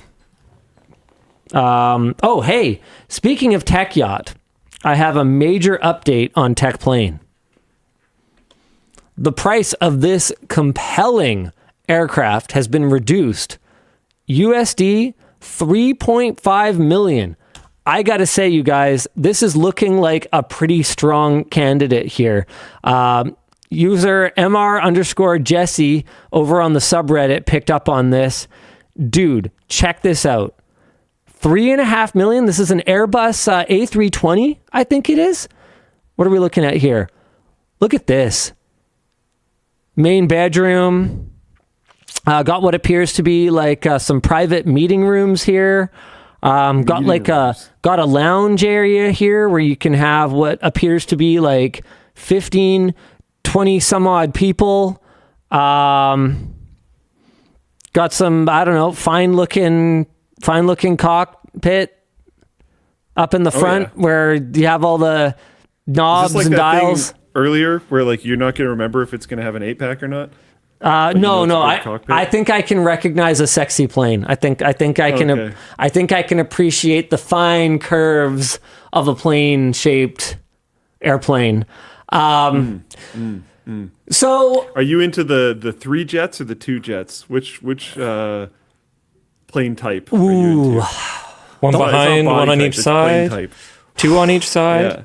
Yeah. 2, 3, or 4. This is a good question. I gotta say, the runway presence of a Falcon, the trijet. I don't mind it. So the 3. I don't mind it. A three-way. Like 2 three-way jet, and then one behind. There. Yeah. Right. Yeah. Like two on the sides and like one kind of in the middle. I also don't mind being the one in the middle, if you know what I'm saying. Oh, okay. Yeah. Riding middle. Who needs an aisle in the middle with the rows of the seats when you can have the middle? You know what I'm saying? Yeah. Booger Fingers says Linus announcing he's gay again.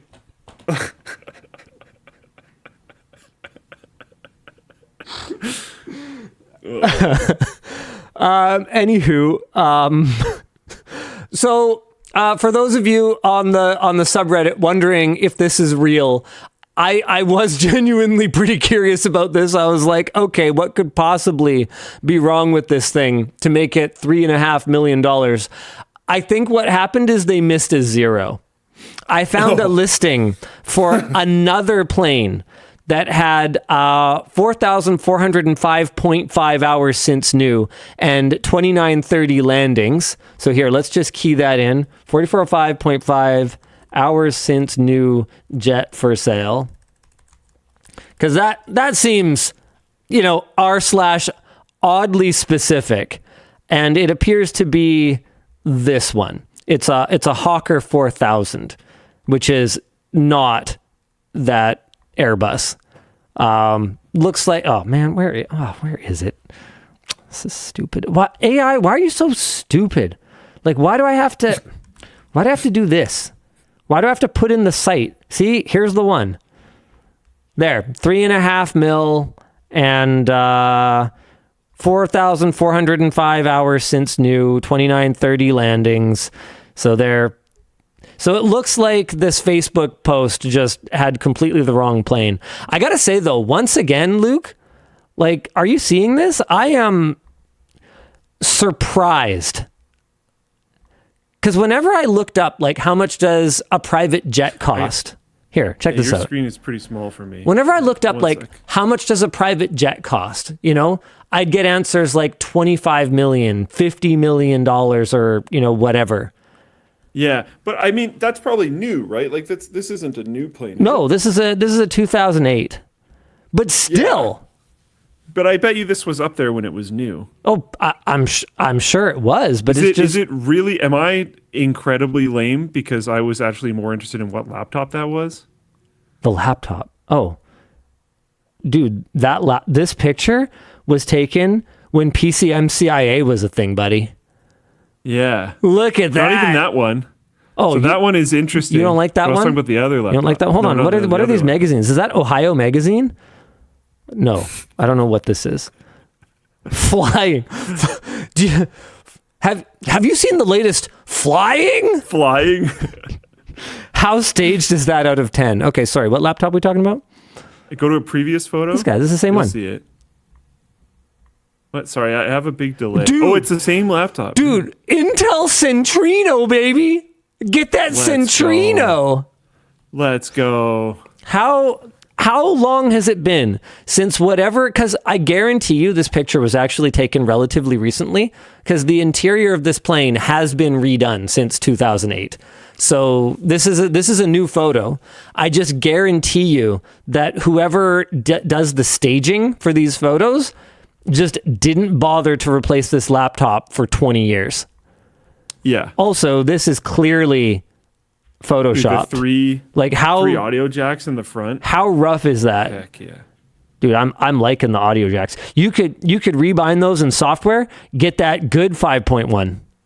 Yeah. Yep. Windows XP, baby. Sick laptop. Anyway, I continue to be surprised at, like, because I guess the cost is actually in the other stuff. Physical left and right buttons. Sorry, I'm still on the laptop. You're still on the laptop. I miss physical left and oh man, like my laptop right now is one big touchpad. You just have to find it. It doesn't feel right. Bent Bob says 2008 plane. Is it cheap? Because commonly needed parts are now rare, and everyone who has them has a "I know what I got" mentality. And I got to tell you, so Luke, you remember me kind of dropping the bombshell that original gamer plane was under $1 million, right? For an actual whole ass jet, like a jet plane that could fly across North America, which blew my freaking mind.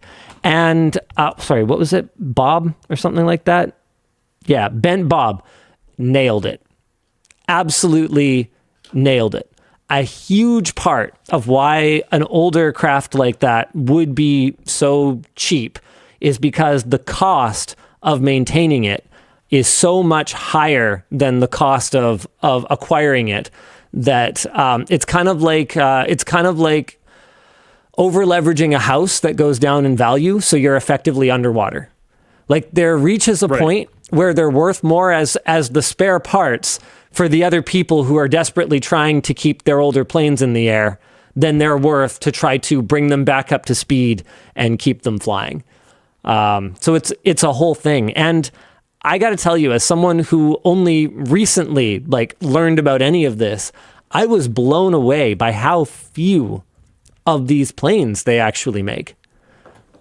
So that one was an Astra, what was it called? Astra 100 or something like that. Oh, I can't remember anymore. Anyway, Gulfstream bought them. Sorry, yeah, no, it was an Astra SPX. IAI Astra SPX. So that was before Gulfstream acquired them. How many produced? Let's see. Let's see if the AI gets this right. A total of 77 IAI Astra SPXs and Gulfstream G100 aircraft were produced.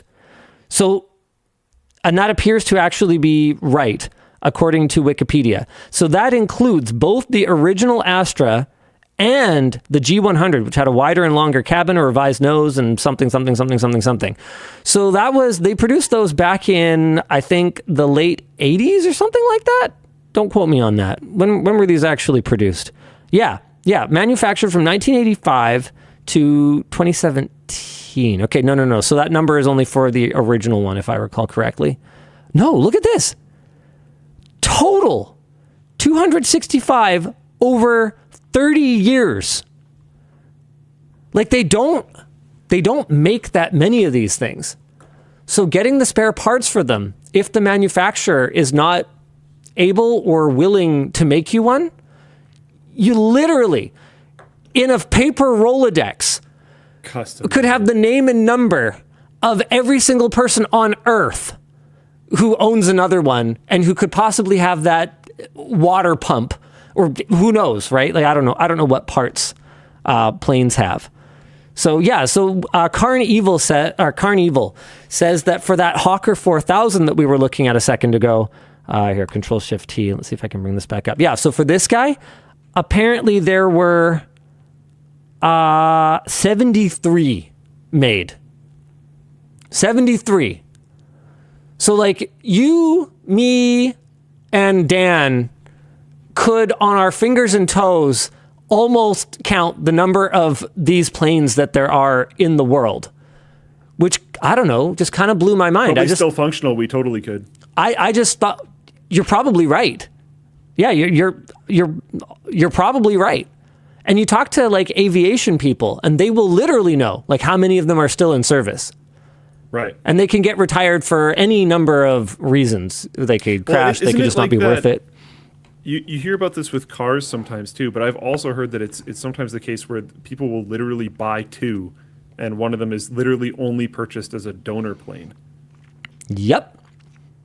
Which is wild. And sometimes that's not because it's impossible to get a replacement part, but because it's much faster to have one on hand, and then you can like then take your sweet time going and finding another one for your store. So right. As part of the discussions around that original Astra, I learned of someone who has a fleet of like 3 or 4 of them and a donor plane, so that they just like right have spares so they can keep the others going, because they're running like a charter business of some sort. And I was like, that sounds super cool. I don't think I'm going to be entering the aircraft charter business anytime soon, but that's super cool. It's really interesting learning about it. I never really had an interest in planes, but the more I learn, the more interesting it is. And I had no idea how small the entire industry was. Like, tiny. And so I guess it makes sense that these things are $25-30 million brand new when you look at a product line that they might have over a span of 30 years and go, okay, yeah, they're going to build 250 of them total over all of those years. But then I guess a huge part of the money is also in the maintenance and whatnot. CJ Hall says, that's a freaking setup. 4 planes and a donor. Yeah, buddy. Yeah, buddy. All right. What are we supposed to be doing, Dan? Oh, let's play a fun game. I know. Okay. I am going to start spinning this CPU, and I'm going to do all of my sponsor spots before it stops. We ready? The WAN Show is brought to you by Odoo. Do you sometimes wish you had more hands at your disposal? That's really uncomfortable looking. Okay, maybe not that many. Oh my God, what were we thinking? Anyway, Odoo makes it easy to unify your business's processes into a single platform, meaning you can do more with less. Their core apps are both feature-rich and easy to use. Check out their clean and modern accounting app, which will let you leverage AI and automations to process operations in seconds. And their help desk app can track, prioritize, and solve tickets that are coming in from prospective or current customers. Plus, if you just need a single app to shore up any holes in your current processes, you can get unlimited access for free. Click our link in the description for a free 15-day unrestricted trial or to book a call with their expert team to see how Odoo can lend a hand in helping your business grow. Just one hand, though. The show is also brought to you by Proton. Imagine this. You're on a roll, sending emails left and right, feeling positively electric. But if you're too in the zone and not worried about data breaches, you either A, probably should worry about them, or B, are using Proton Mail. Their email service prides itself on the absolute bevy of privacy and security features, like tracker blocking, password protection, link-click confirmation, and advanced phishing protection. And with dark web monitoring, Proton alerts you if your email or personal info ever shows up on the other side of the internet. Best of all, you'll get end-to-end encryption that's so secure even Proton can't see what you're sending. Proton Mail is part of Proton's larger suite of products, all focused on privacy and keeping your data where it belongs. Only where you want it to be. So click our link in the description to try Proton Mail for free or get 38% off their paid plans. Finally, the show is brought to you by Vessi. Summer does not always mean rain-free, as we can personally attest to here in Vancouver. But don't let the rain ruin your fun. A pair of Vessis on your feet can keep your day moving along, rain or shine. Check out their weekend sneakers with their fashion-forward design that'll match your fit for those pre-planned patio hangs, spontaneous beach days, or your day-to-day errand runs. They're easy to slip on and off, and they have a high rebound midsole for extra comfort and are also made with eco-conscious materials. And of course, they come with Vessi's claim of being 100% waterproof. They even come with a 1-year warranty and 30 days of worry-free returns and exchanges. So click our link in the description, scan the QR code on screen, or go to vessi.com/WAN Show to get 15% off your first pair today. I was rocking my Vessis the entire time in West Edmonton Mall. I think I put probably like 50,000+ steps on them over the few days. We did a lot of mall walking. Look at that, it's still spinning. Just about.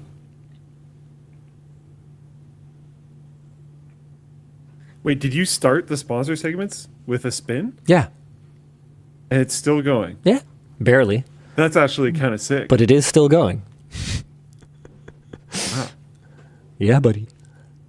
Wait for it. Stop. Wait for it. Oh. Still going. No, it's still going. It's still going. It's still going. It's still going. It's still going. Still going. Oh. Ah, there it is. Oh, I mean, it's still spinning. It's spinning. Yeah, well, I don't call that spinning. I don't know if it counts. That's wibble wobbling. Yes, it counts if you couldn't see me, Seth Jones. Okay. DK Rocksmith says, my merch message glitched out. Where do you guys get your Linux ISOs? I'm in the process of digitizing my library and have some that are less than ideal that I'm wanting to take the path and getting them to digital. So, I'm not going to answer that question, but what I will answer is that I came across this super cool article that I actually meant to add to the WAN Show. There's a firmware hack that you can do for certain Blu-ray drives. shout out the dedicated people who created this. Someone's going to link it in the chat because I forget what it's called. But basically, there's like a firmware update that you can do to certain Blu-ray drives that just allows them to just read Blu-rays and not worry about encryption or if they're a UHD Blu-ray or blah, blah, blah. It just reads the bits off the thing and you can make MKV them, and it's super, super awesome. Somebody remind me of what it's called, but it's super cool. Nobody is telling me. Oh, well. Someone will. As always, I remind people to be... Is it LibreDrive? That might be it. I think that might be it. I don't know. I was reading something else.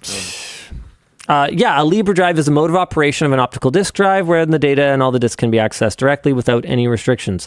So best LibreDrive compatible Blu-ray drive. Okay, yeah. So go down the LibreDrive rabbit hole and you will figure it out. Once you have a LibreDrive drive, theoretically, you can just huck any Blu-ray in it and it should be good to go. archlinux.org. Thank you, Dan. Thank you for that. All right, what are we supposed to be doing right now? More topics. More topics. Oh man, how did we do so few topics already? This is terrible. The show has been on for... Why does anybody even... You're not done the announcements. Why does anybody even watch this show? We don't even pay attention to what we're supposed to be. We've been live for 2 hours and we've done like 3 topics. Wait, Sammy specifically asked us. Sammy specifically asked us to not do the full opening announcement after the sponsor spots, and then we're going to do it again. Well, we didn't show the short video. Well, why did you guys do that? Look what you've done to Sammy. He's probably crying right now. I have like 30 unread messages from him. Do you really? I'm just going to read them later, I think. You don't? No, I don't. No. Okay. No. Shoot, do I have any unread messages from him? That wouldn't even surprise me that much. If not, I feel like he probably gave up on us. I would have. That's possible. Which is so sad. This is hilarious. I had no idea that Sebastian was from Edmonton. He says, couldn't contribute to your Edmonton conversation because I was in the car, but hearing y'all talk about it was hilarious. Also, you've probably spent more time in West Edmonton Mall than me, even though I was born and raised in Edmonton. That's funny. My brother hadn't been there yet either. It's the classic, the locals never do their own local things thing. Like, I honestly think some of the recent conversation around travel and reducing travel has been really good because it prompts people to, like, do the things that, like, Yvonne and I used to think, like, oh, yeah, it's summer, we should go away. And then we're like, what the fuck are we doing? Why would we go anywhere in summer? People travel to Vancouver in the summer. We should go places in the winter. Like, what were we thinking all these years? Just do things here. But you don't think of that. Traveling to more summery locations than Vancouver in the summer kind of sucks. Like, it's death here. Yeah. You walk outside and it actually feels like you're in an oven. It's horrible. I hate it. Exactly. I hate that DEF CON is in Vegas. I hate that DEF CON is in Vegas in the summer. Like, we'll go to Vegas in January during CES. Like, way more pleasant time to go. Still hot. Yeah. Yeah. Yeah, exactly. Pan Bluch says, it's the worst to ask someone local what there is to visit. I know, right? Like, I have to go look it up when people ask me, oh, what is there to do in Vancouver? I'm like, I don't know, go play badminton at Smash Champs. Sit in my computer room at home, because that's what I do here. I don't know what else there is. Okay, there's the grouse grind. Which is not as sexy as it sounds. You can't just say... You can't just say the grouse grind. There's incredible hiking. What? I love the grouse grind. Yeah, but like grouse grind is like... But it's iconic. Almost like a cardio exercise. I mean, yeah. It's good for you. But there's hiking that's like... You can walk it. More... Yeah. You can walk it. I don't like steps. I don't like steps hiking, personally. I mean, you do have... I like a mountain raw. You do have the option to get good. Like, I'm just saying. That's not doing steps. I'm just saying, if you fear the steps... I'm not saying amount of steps that you take. You could conquer your fear. Steps. You could conquer your fear. It's an option. Of what? Of steps, apparently. I'm saying I prefer the more difficult type of hiking. I'm just saying, Luke, take it one step at a time.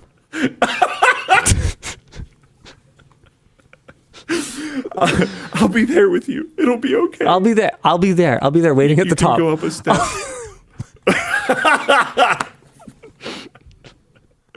Okay, well, do we do the full play announcement now, or do we do a couple topics? I don't know. We should do it now. Okay. Guess what, folks? It's Scrapyard Wars Day. It's going live. Hold on. I'm just going to do a thing here real quick. Here it is. Scrapyard Wars 10. This is hilarious. You and I, and this is ridiculous. Anyway, cool. Public. Not actors. Release date. Immediate release. That's right, my friends. I'm here to bring you immediate release. It's back. It's bigger than ever. Linus and Luke face off to build the ultimate budget home theater gaming setup using just $1,400 US. They'll search local listings, thrift stores, back alleys, and online marketplaces to find the best cheap gaming PCs, 4K TVs, surround sound systems, and used components like CPUs and GPUs. The goal? Create a fully functional home entertainment center for gaming, movie watching, all with perfect vibes without breaking the bank. You'll see smart DIY solutions and intense tech rivalries as each team fights for the best bang for the buck setup to be crowned victor. Save. It's live. I'm excited. Also, each episode will have extras as we have a combined total of 50 hours of footage, not including screen recording. Sammy says, let's also make the behind the scenes / extras live now. So I guess I will do that. Here's extra. Okay. I get it. Okay. So that's public now. I like it. You know what? I'll allow it. What else am I supposed to say about this? While you're there, we're looking for your creative ideas to include in our next Floatplane X Creator Warehouse merch drop, which will be a poster. Leave your comments on the behind the scenes, I guess. Leave your comments there, and we'll gather some ideas. Oh, no, there's a link. We'll gather some ideas to make a sick poster for our Floatplane subs on a stream with Sarah featuring Sammy. And then the link is here. So you want to go here. We need your ideas post under Floatplane exclusives. There you go. We need your ideas right there. All right, cool. I think that's it for the Floatplane announcements. All of these are exclusive for subscribers at lmg.gg/floatplane. So yeah, don't worry. Scrapyard Wars will come to YouTube, but not yet. So there's going to be early access for the entire Scrapyard Wars 10. It's going to be great. All right, what are we supposed to be doing now? More topics to be fancy. Your more topics. Boom, got them. Tesla loses $240 million in an autopilot wrongful death case. A Florida jury has found Tesla partly liable for a 2019 crash involving its autopilot driver assistance system, awarding a total of $242.5 million in damages, making this one of the first major legal decisions to go against Tesla over its driver assist tech. The crash killed one pedestrian and severely injured another after the driver, distracted by his phone while on enhanced autopilot, assumed the car would stop. Instead, it went through the intersection at over 60 miles an hour, hit an SUV, and struck the pedestrians on foot. The jury pinned 2/3 of the blame on the driver and 1/3 on Tesla, pointing to autopilot being built for highways but not locked out from other roads. Yep. Musk publicly claiming that autopilot drove better than humans. That is a direct quote. And Tesla's history of brushing off NTSB safety recommendations after earlier fatal crashes.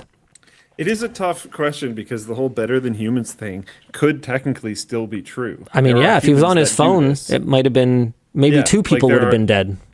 There are absolutely humans that do this. There are humans that drive through intersections and smack into people. Yep. Yeah. Tesla said it will appeal, calling the verdict wrong and warning that it could set back industry-wide efforts to deploy life-saving automation while maintaining that no car then or now could have avoided the crash. Legal experts say this could open the floodgates for more lawsuits against Tesla and other automakers, especially as ADAS features spread. They can't be immune to it, so something's got to happen. How did this take so long is, I think, my main discussion question here, because the way, and I've been saying this for so many years, I don't object to the technology that Tesla is building. In fact, it's pretty cool. What I object to is the way that they have marketed it. Calling it autopilot makes it sound like a lot more than what it actually is. Calling it full self-driving, even if it's a beta, makes it sound a lot more capable than what it actually is. And the way that they have deceptively marketed these products, I mean, their most recent defense in California against the false advertising claim was, well, we've been doing it this long and no one said anything. They didn't even deny it was false advertising. Yeah. How has this been excused for so long, and why did it take so long for this reckoning? Because it has significantly caused people to overestimate the capabilities of these systems, and in some cases with fatal consequences. Like I said, I don't object to the cool tech that Tesla's building, but I don't respect the way that they have marketed their products and the way that they have overrepresented them. And actions have consequences. This time it's $240 million, and there's probably going to be more. You can Doge a wrench, but can you Doge a fine? Says Hamnetics. Oh, man. If you had enough Doge, you could Doge a fine. I mean, hey, not wrong. Not wrong. If you didn't have a falling out with the tweeter in chief, then you might be able to Doge a fine. Yeah. I just really don't. I don't. Obviously, this isn't done yet.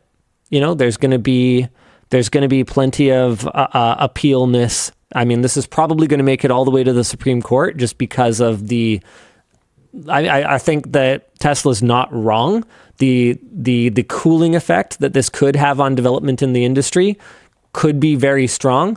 But yep, Tesla has nobody to blame for that but themselves for recklessly rolling this out before it was actually ready and recklessly misrepresenting its capabilities. So this is one of those things where it's like, I don't know, what kind of a parallel can you draw to this? Also, would it? Because like their market isn't only America. Like we talked, I think it was last show about Tesla competing in that automated driving thing that was in China. There's clearly a lot of cars that they sell in China. That's true. But America's a major world market. And like, if you could potentially face a $250 million fine when something goes wrong. I think it might slow down the rollout. I don't think it would slow down the work, if that makes sense. I mean, the work will only be done if they can roll it out and profit from it, though, ultimately. And test it. Exactly. Unique username says, what Tesla does is harmful for the entire industry, harming confidence in tech across brands. I mean, I hate to even say this, but the closest parallel that I can really think of here is Tesla is the false claimant going, well, if you punish me for saying something that wasn't true, then that's going to harm the whole Me Too movement. That's Tesla's role here, is they were a bad faith actor who f***ed things up, and then they're sitting here going, but think of the consequences. Well, maybe you should have thought of that. Yeah. Because no good. I want it ruins validity. I want the industry to move forward. I want the industry working to build public trust and work with regulatory bodies to roll this out in a responsible way. And you f***ed it up. And like, I don't know, I feel like a broken record at this point. It's like, it's one of those things where I feel like this is going to be yet another WAN show where the comments are full of like, Linus just hating on Elon Musk. I don't hate the guy, but I can absolutely hate the way that he approached this. And I called it. You don't hate Elon? I was right. I don't know him. I hate a lot of stuff he's done. Fair enough. I guess you hate his public image. I don't even know. I mean, I don't respect it. I'll say that much. Hate's an awful strong word. I don't think I can think of too many people that I hate. Like hate's really strong, man. But like I don't respect thinking that you're above the law and thinking that you're not accountable to anybody. Literal lives are at stake. And the I mean, and I called it so long ago. I was like, this will happen. And then not even happy I'm right. Like, this isn't like you getting to be right about the cool stuff that you're always right about. This sucks. I don't want to be right about this. I don't know if everything that I've guessed is cool. Yeah, I know some of the stuff you've been right about is pretty uncool, actually. I don't know if you've meet someone. Sorry? No, go ahead. I did meet someone here who talked about my whole bringing back the mainframe thing. I was talking about AI stuff for a second. He was talking about how his company, who in this case will remain nameless, is like doing that whole song and dance right now. They're building like many millions of dollars, tens, maybe hundreds of millions of like dollars on-prem investment, doing on-prem Yeah. LLM stuff. Dude, And you it's called it not so hard. necessarily to do training. It's because definitely nothing that they do ever can go out of house. Yep. And they're seeing, productivity advancements happening in the market, and they're not getting them. So they're like, okay, this is what we're doing now. Yep. And he was like, yeah, you called it. And I was like, yeah. I think we both get to be right on that one, right? I Because think that's probably fair. You remember it was a discussion, really. You remember all the Yeah. crap that I was taking back when I put like storage servers on-prem? Like way back when we yeah. built like the vault and stuff. Dude, I took And now all the creators are doing it. I took so much flack for not using the cloud for everything. And I was like, bro, this is so obvious. I pay for it one time. There's Yeah. There's no ingest fees. There's no takeout fees. I just pay for it one time. And all I'm putting on it is crap that I ultimately don't really care about. It's archival. It doesn't really matter. And I took so much flack for it, man, because everyone was going cloud, it's hyperconvergence, it's this, it's that. Oh my God. I just want a NAS. Calm down. Yeah. And it seems like everyone is bringing stuff back back on prem. I didn't see compute coming though. Like I saw storage. Storage was just kind of obvious to me because it's so not simple. Like you need to be qualified to administer it properly. Obviously we had those data rot issues with the vault. Like it's not simple, but it is. It's relatively simple. Whereas I think the kinds of deployments that you're talking about are very unsimple. Especially with modern hardware having the kinds of power and cooling requirements that it does. Like you have to architect this shit. Like one of the parts of the discussion was talking about how he's part of the new like local infrastructure team, Right. and how that's like not super normal now, considering he doesn't actually work at a data center. He works at like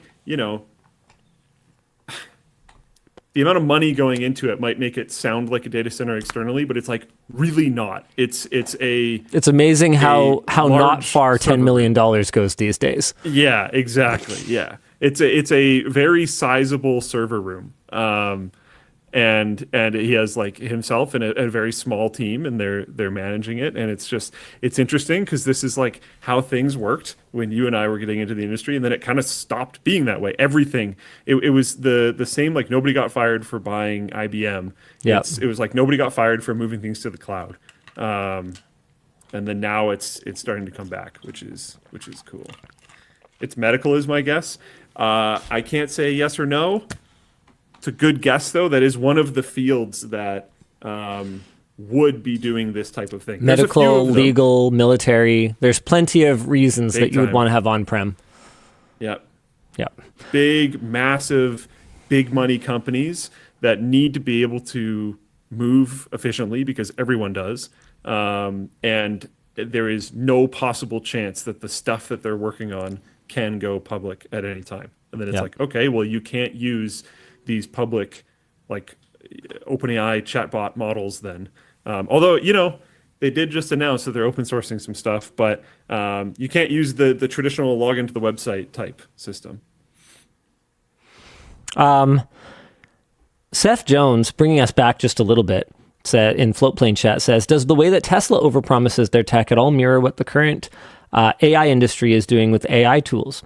We will see real health impacts as people listen to these AI tools for things like medical care. Absolutely. And that's one of the reasons that Luke and I talk about that so much as well, because it's not that we are like amazing soothsayers with incredible crystal balls. It's just that it's so bloody obvious, and it feels like lawmakers move at glacial speed sometimes when it's clear that decisive, quick action needs to be taken to deal with this stuff. And it's so frustrating. I don't know how to fix that. Like, how do you force politicians to pick up a fucking, newspaper, right? I can't expect them to read online, apparently. Well, it's tough because of how many of them. It's not their thing. How do I say this? A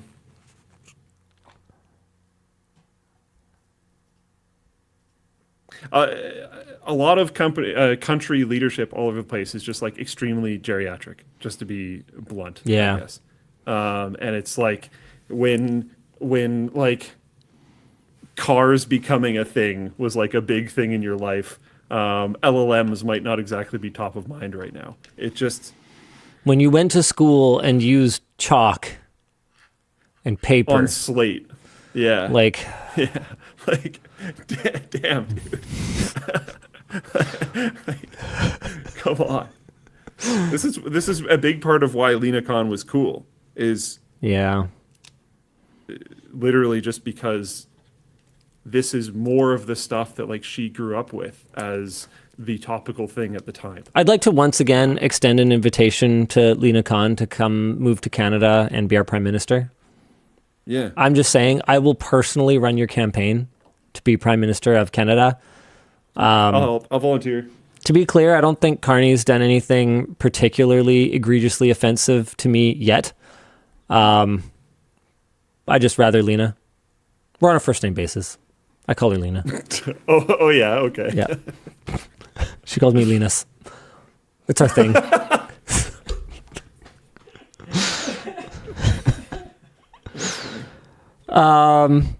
Unify OS Server enters early access.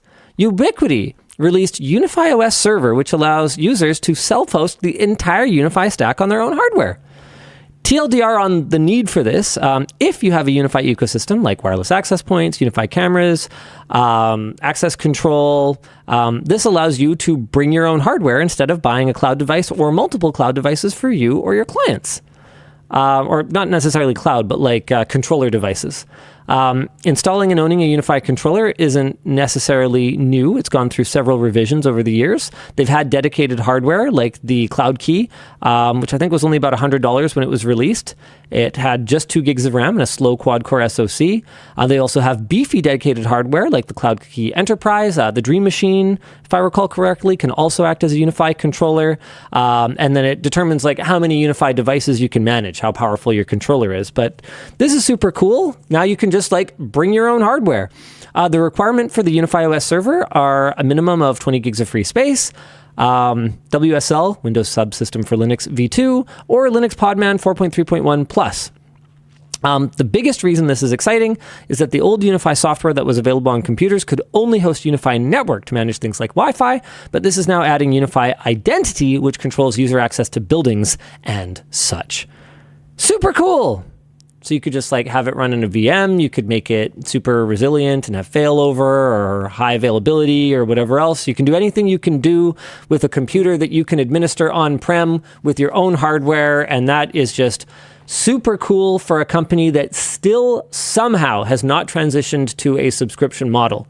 Not only are they not going subscription model with their networking hardware, but they are even letting you bring some of your own hardware instead of buying it from them, as long as you buy a whole bunch of their other hardware.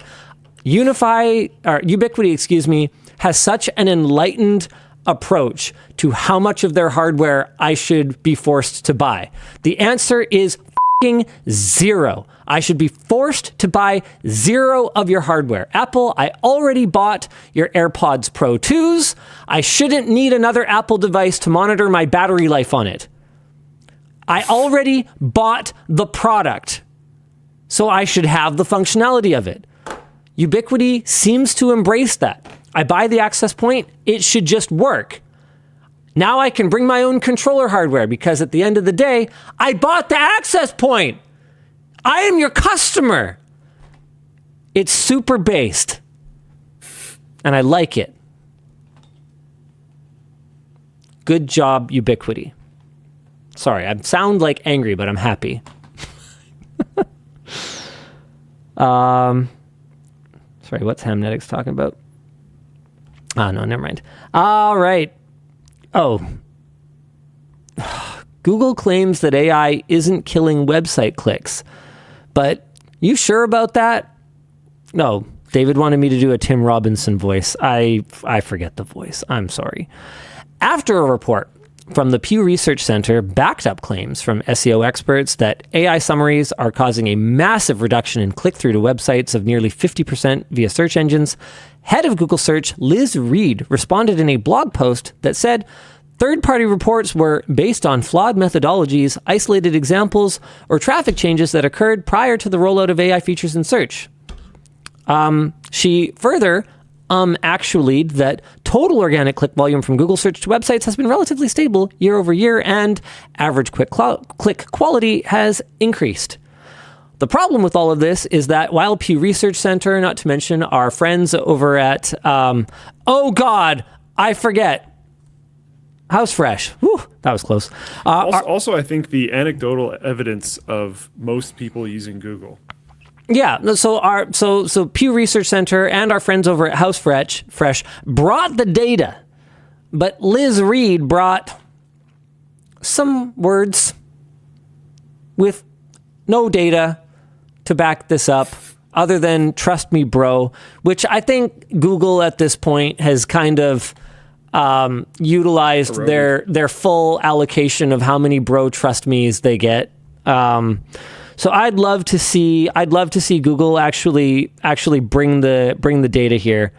However, what I will say is that my personal habits, especially now that I've started using AI a little bit more and had such serious problems with it, are shifting in a big way.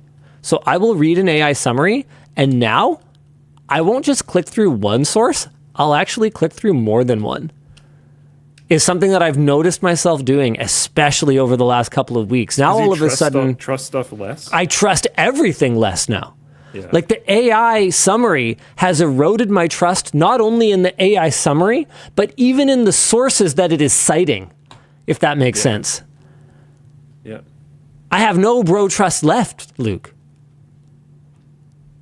So, and I don't know if my behavior, like, is anyone else feeling the same way? I saw Dan nodding. But, like, is anyone else behaving this way? Yeah, I've been doing that too. Yeah. It's really weird to hear somebody else is doing that too. Yeah.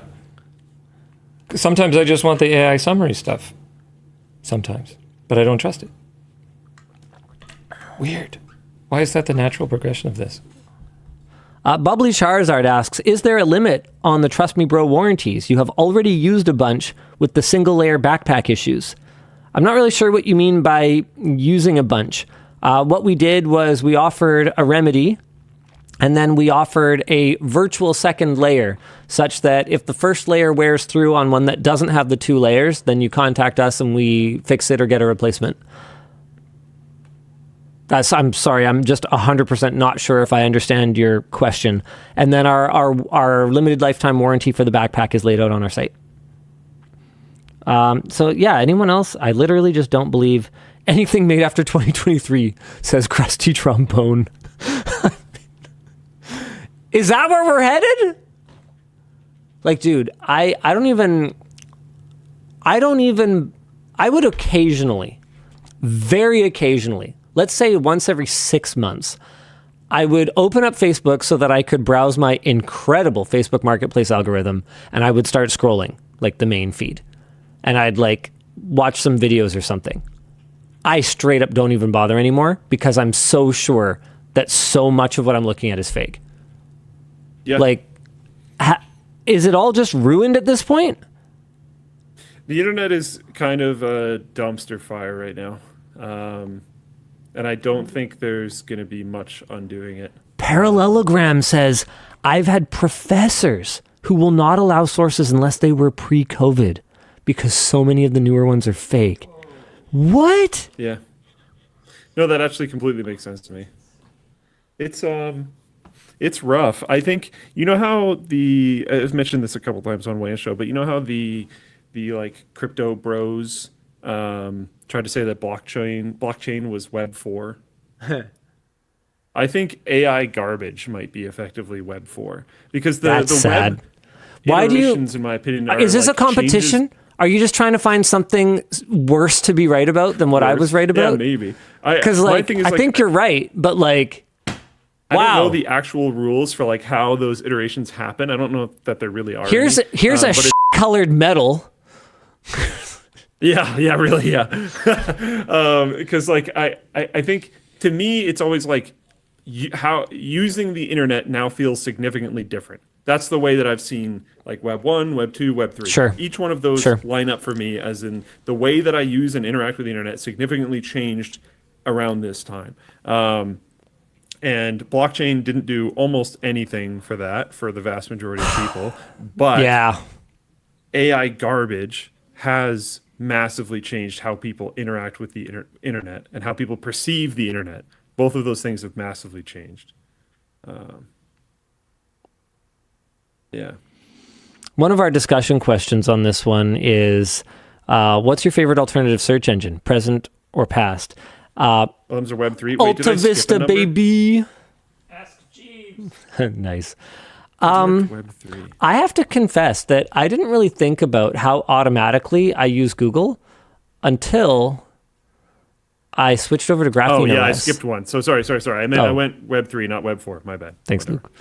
Luke. It defaults to DuckDuckGo, and I have yet to have it be a problem yet. I haven't fully switched over. I haven't put my SIM in this phone yet. It's a bit of a trip, man. The default app store has Wait, what are you running? Sorry, is that this many Graphene? apps. Graphene. I'm going to do Yeah. it for a month. I had someone in Yeah. chat earlier asking me about the Fold 7. That's next in my queue. I haven't done a phone in a while. Now I've got two dumped on me right at the same time. I might do the Fold 7 first just because this is a little less time sensitive, but I'm very intrigued by it so far. You have to install Android Auto. You can install the Google Play Store and it runs in like a sandboxed way Yeah. so that it like controls what it can see, but it doesn't even come with it by default. I've been very interested in setting up Graphene. The main thing that I've been staying away from is, and I'd be interested in if you can get an answer to this being an actual user, because I don't know anyone directly that actually uses it day to day. But can you get any form of actual call screening? Oh, Because I don't think so. And I've been wondering if there was some, because call screening right now, as far as my understanding goes for Google, is processed on their servers. So I was wondering, like, the thing that terrifies me is how much this might cost. But I was kind of thinking it could be interesting to try to set up like an open source bounty for a locally processed call screening app. that's interesting. I think that would be really cool. That is something that, like, if it was an app that existed and it was a paid app, I would buy it 100%. And I would switch over to Graphene. But the thing that has been keeping me off of Graphene is specifically just call screening not being a thing. There's not just because of like my number having leaked a couple times and stuff, but just there are so many spam calls these days that it would like actually be a significant waste of my time to answer the phone every time I get called. Yeah. Okay, I added Yeah, that but to I my think notes. having a pixel dialer that processes in Google's cloud is at least partially defeating the point of having Graphene. And Like someone's like, oh, you can just download that. I think that's going to be one of my big conclusions, honestly, from this video, is that, you know, I didn't find, I can already tell, I have hardly even set the thing up yet. You can see I have almost nothing installed in it. And the second I opened it up, I was like, well, I want the Google Play Store. And I went, the conclusion is going to be, wow, using What am this I is doing? basically the same because I'm completely using it wrong. Well, So you to have spoil the video a little bit. I think you should try to go out of your box a little bit. Like, what if you? It's tough used, because I have a lot of work. Maps.me. It's tough because I have a lot of work to do that I just need to do Should my work someone else on. do this with you then, though? Because like I think that's not the Graphene experience. No, it's not. Because there are alternative mapping solutions which are like localized maps and like all this other stuff. Yeah, there's one that's like right in their app store or in the is Russian. I don't know the other app store that they have. It's like local maps. But with that said, Ona Hikage in Floatplane chat says, I mean, look at the permissions list for Google Play services and then have the satisfaction of being able to deny almost all of them. Like, that's something. Sometimes, because like Android actually has a lot of really great privacy features. That doesn't defeat the purpose then. It's just that they don't guide you to use them. Like, that's something that I think that from my last round on iPhone that I came away really positive about was that while honestly the iPhone doesn't actually have a lot of privacy stuff that Android doesn't have, what they do is they like put it in your face. They're like, hey, this is happening. Did you want this to happen? Right? Like, they actually really make a point of prompting you to think about it, whereas Google doesn't, not to the same degree.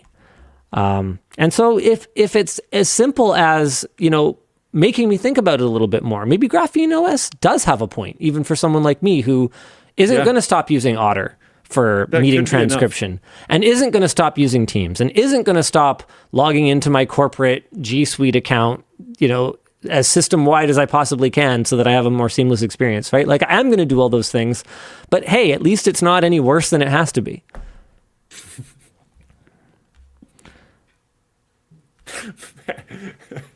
Current year sucks. What a statement about technology, right? Here. I'm trying this new thing because at least it doesn't have to be any worse than it has to be. Oh, that blows. All right. All right. Our next topic is Linus wants to talk about this Reddit post. Is this normal? If you're playing console, some games will be discontinued on older platforms? No, but it will be. This was posted by Genshin Impact. Notice on the removal and discontinuation of updates for Genshin Impact on PS4. Hashtag Genshin Impact. Dear Traveler, thank you for your continued support and love for Genshin Impact on PS4. Due to limitations related to hardware performance and platform application size, we will be discontinuing support and updates for Genshin Impact on PS4 in future versions. Genshin Impact on PS5 will continue to operate normally and is not affected by the removal and update discontinuation on PS4. Traveler will still be able to enjoy the latest content updates on PS5 and other supported platforms. The Reddit user says, this is my first time encountering a game being discontinued as I don't use consoles. Should consumers who play on consoles be concerned about this? Games get discontinued on PC all the time. No. But my point is that this is a free-to-play game that just like stops working. We are finally reaching the end game for some people of games as a service, where they're going, well, hold on a second, but this is a game that I always played on this, and I still want to play it on it. Well, what happened to the game that I played? This is what we've been talking about, like this whole time, where as soon as the control over the game, in this case, it's a free to play, so I'm not even mad. Like, yeah, they can do whatever they want to do with it. At the end of the day, it's up to them to optimize the size. There's people that have spent a lot of money. Oh, this is true. This is true. No, this is very true. And now I guess, but extremely monetized. Now I guess you better spend another $500 on a PlayStation 5 or some other piece of hardware that'll run this game. And this is what we warned you about. Is that a crazy part of this? Like, if you're a free to play platform, is this an easy way to get rid of the users that you don't want? Oh, just like the pores who aren't spending enough money on your game? Ah, wow. Because if they have enough money to buy those big packs, I'm assuming they sell packs. I think that's the thing these days. They probably have enough money to buy a new PlayStation. Man, this is brutal. I mean, to be clear, I'm not trying to like gloat or anything. I'm not happy about this. It's just like, this is This is exactly what we've been talking about, where you put the power in the game publisher's hands for when and how they want to support the game, and they decide, hey, you know what, we're gonna take our ball and go home.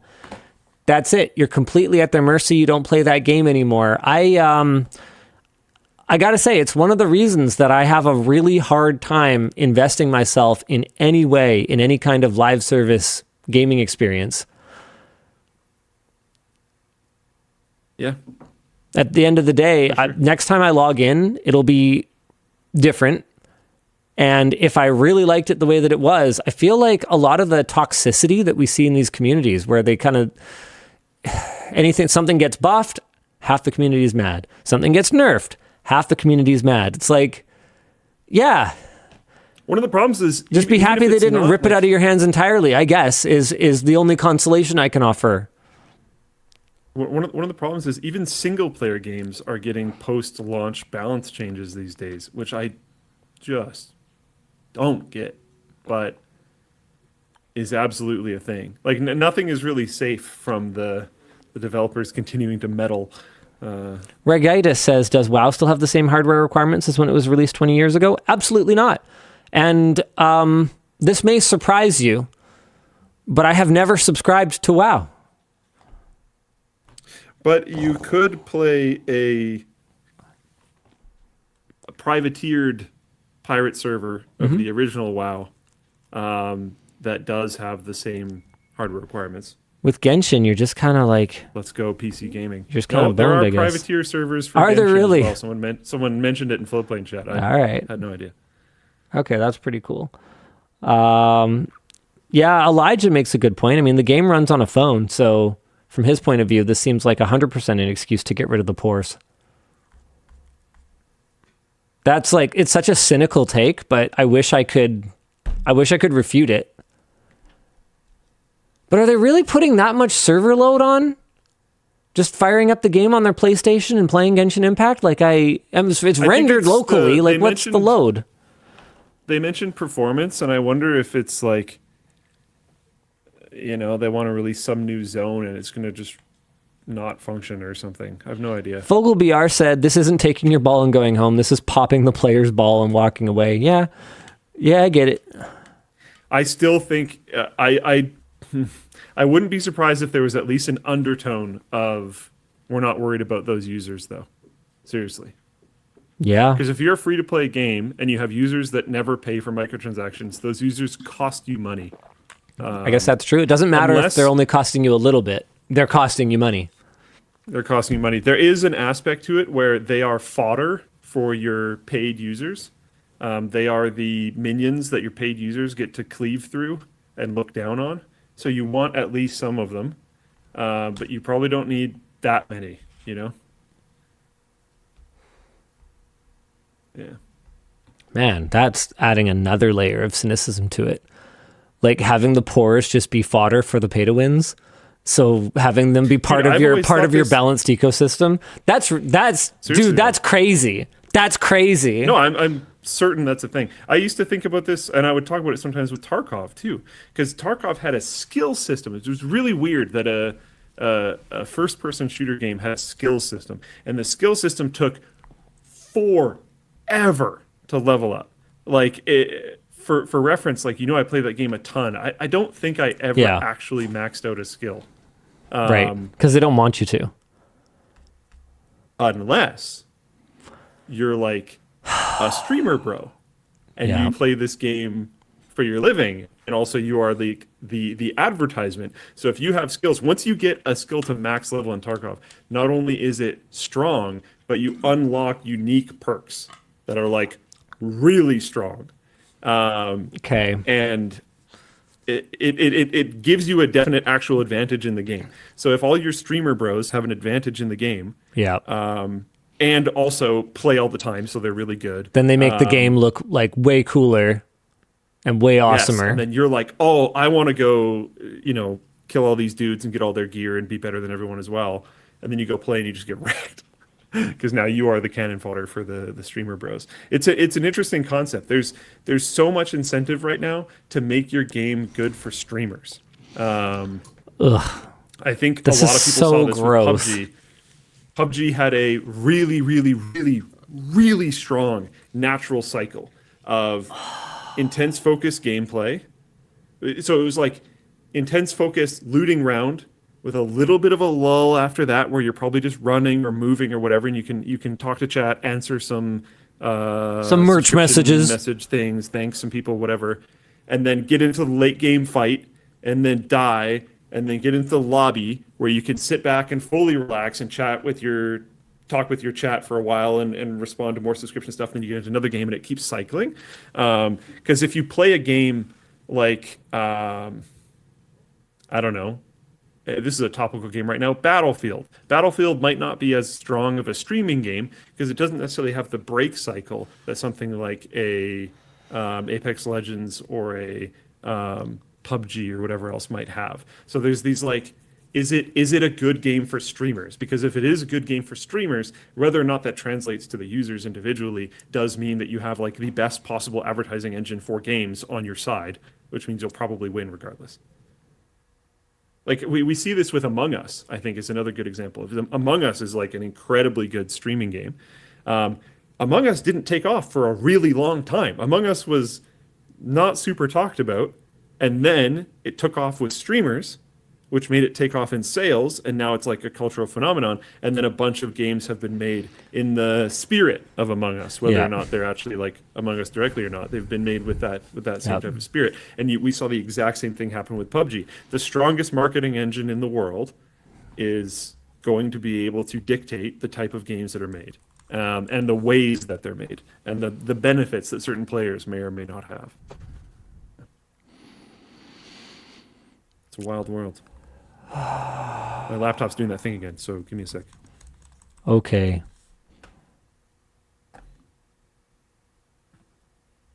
There we go. Everything's working again. Way to go, Lenovo. I love that Among Us is just like,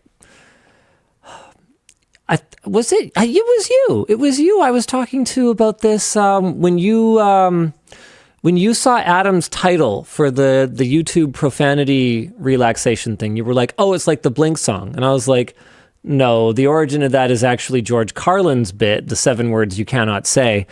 It's been very interesting to watch my kids think that Among Us is like sort of the origin of. It's like, bro, we used to play Among Us in IRL. It was called Mafia. You know, like, but wasn't Mafia I think a spin-off of something else? I think the original might be Secret Hitler or Werewolf. There's a lot of different variants. It's like card games where there's a lot of variants of it, which can be, which can be frustrating, but can also be really cool. Like I played a card game that my grandmother called Hand and Foot, which I've never been able to figure out what it was. You had like 2 sets of cards. That's all I remember because I was like 7 or 8 or something. And so it's really cool that we used to have kind of house rules for things. And I think that's something that's kind of missing now that everyone just plays Among Us. But also you can like tweak the rule set or, whatever. There might be mods for Among Us. Well, you can even just tweak the rule set. Wait, DDoc says, wait. You guys actually know this game? Hold on. People actually know Hand and Foot. Okay. I need someone. Okay. What is it actually called? Because I've tried to look it up and I've never been able to find the game that I played. My wife knows that game. Hold on a second. Did my Google Food just suck? Hand and Foot is a card game, a variation of Canasta. Canasta? Oh! Hey, thanks, AI summary. Yep.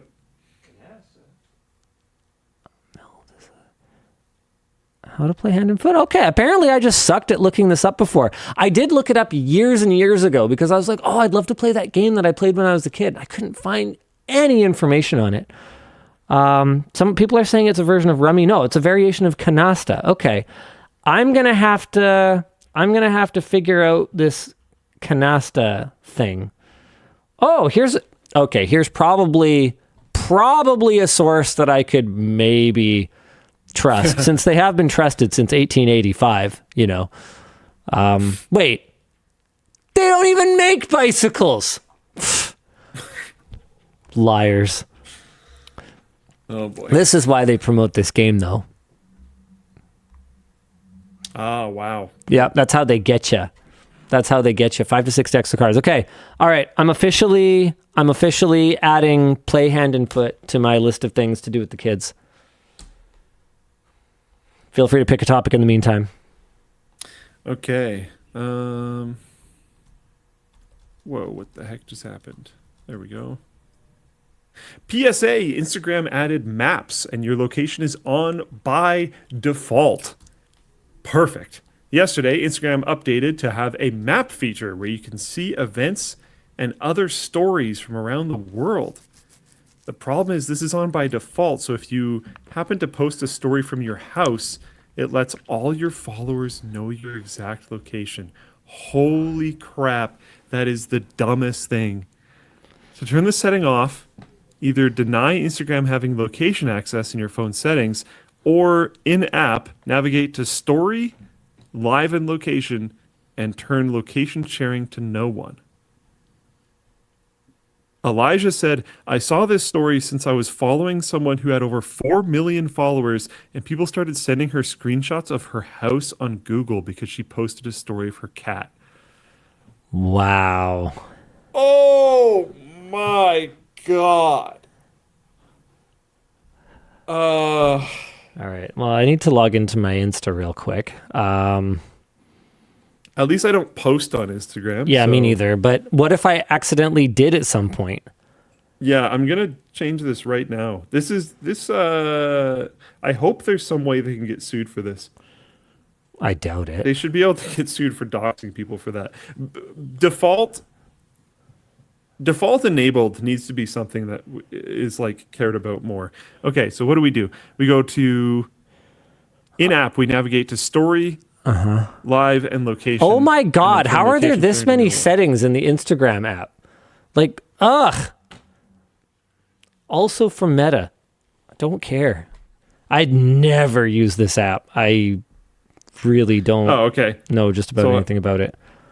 I already had location settings off, so it didn't work for me anyways. Who can see your content? How you account? Is it account center? Sharing across profiles. Oh my God, account settings, preferences, Whoa, subscriptions, dude. personal details. I can't even find. Oh, story, Live, and location. Here we go. Okay, location sharing. Next. No one. Cool. Done. All right. Not sharing location. Nice. Let's go. Whoa, okay. You can see, okay, this is the dumbest, okay. Whoa, I need to message some people. Quite a few people, actually. Let's go to an area where I won't have to... What were you saying earlier Okay, about so these are current just year? country accounts. So I can show this. Yeah. But it shows exactly where they were posting from. Wow. And it's a live map that you can like scroll around on. I'm This not going to move that insane. much because I found people that I know personally and I know where they live and I'm looking on the map and that's where their house is and there's more than one of them. Can you So, can you guys believe Luke just doxed an entire country live on the WAN show? Actual crime.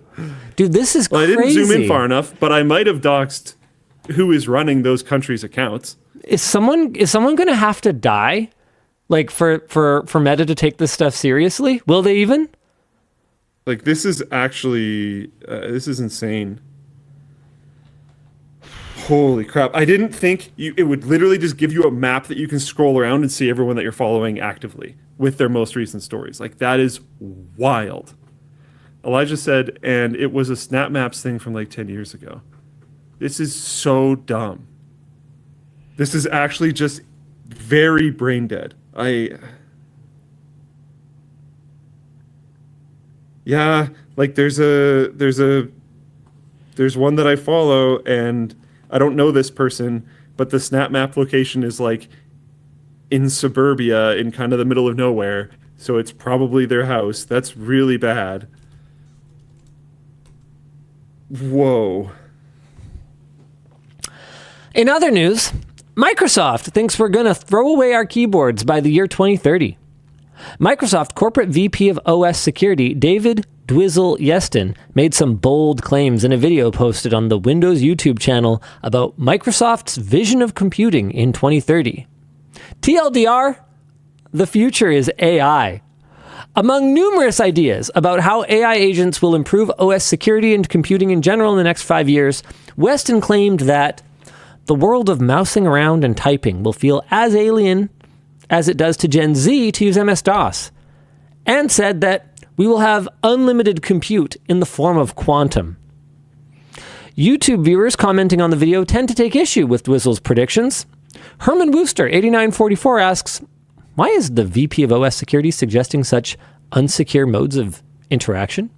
While Suskitashi points out, you've been trying to migrate Control Panel to the Settings app for 13 years. This whole interview was, it was kind of rough, honestly. But yeah, I don't really know how to deal with people who seem to be under the impression that with people who keep trying to reinvent the mouse and keyboard. There isn't a faster, more precise way, and if there was, we would have thought of it, to point at something and interact with it. Also, this may be surprising to Mr. Dwizzle-Yeston, but many people still use the command line for many things. Some of them on a daily or even hourly or minutely basis. It can be an incredibly convenient and fast way of interacting with a PC, depending on what exactly it is that you're trying to do. Photo editing? Probably not so much. Administering a server? Definitely. Hamnetic says ipconfig daily. Yeah, I mean, even a lot more than that, though. Pkinetic says I do command line stuff more now than I did 20 years ago. Yep. Aslan says shout out FFmpeg. 100%. Luke, do you need help? There are some... I'm helping some people right now. There are some people that, that actively dox their own houses. So I'm trying to... Cool. Not you, but... Right. Yeah, I don't have any Instagram users in my immediate family. But yes, I mean, you know what? You go ahead and do what you got to do. Digital Foundry has gone independent by buying their brand and video archive from IGN.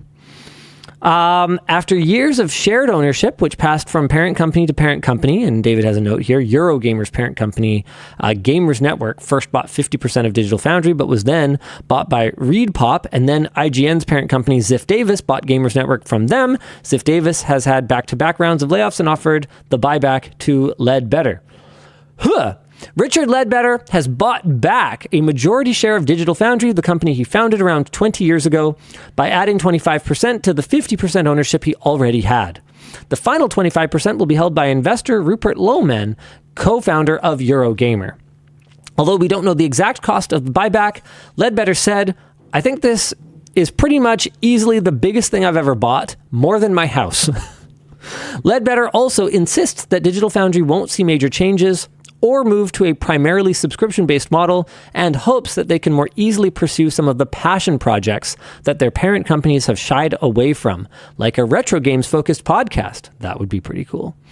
We're huge fans of the painstaking work that Digital Foundry does, so we're excited to see where they take the company, and we wish them nothing but success after success. So congrats, Richard, Alex, John, Oliver, and everyone on the team. Our discussion question here is, what freedoms has being an independent media source afforded LMG? Ooh, I mean, many. I think that without being privately held, not just privately held, but majority privately held, we would be a shadow of the company that we are today. We would not be able to do any of the kind of fun, outlandish projects that we do, buying fire trucks, moving into the old house for our April Fire truck would Fools. have never flown. There's absolutely That no would way. never happen. There's absolutely no way. Especially the last April Fool's one where you got that house. There's no way. There's absolutely no way. Bean counters won't allow that kind of thing. And as much as I love to kind of rib Yvonne on camera about her, her bean counter persona, she's a pretty fun-loving bean counter, and it really doesn't take that much convincing, for her to kind of let me do whatever it is that I think is going to ultimately resonate with you, who I see as our guiding star, right? And help us kind of build that relationship in the longer term. There's all kinds of decisions with respect to like sponsored content or advertiser relationships that we've walked away from that I don't think a more bean-oriented ownership group would have allowed, or they certainly would have pushed us to try to make things work when we just look at it and we just go, yeah, this just doesn't really make sense. Like there's times that we could have done it, but it would have sucked and it would have felt forced and you guys wouldn't have liked it and it wouldn't have been good for the long term. But I just feel like more numbers oriented people have a tendency to be not forward thinking, but almost more retrospective. Like, they'll look back and go, well, that didn't, blow us up back then, so it should be fine. And looking backward is such a, well, for me, it's such a flawed perspective when you're trying to figure out the path forward, because just because the direction that you're marching in right now has been good up until this time doesn't mean that it is going to be good in the future, or even that it was ever good. It might just mean you got away with it, and I am grateful every day that we never raised money.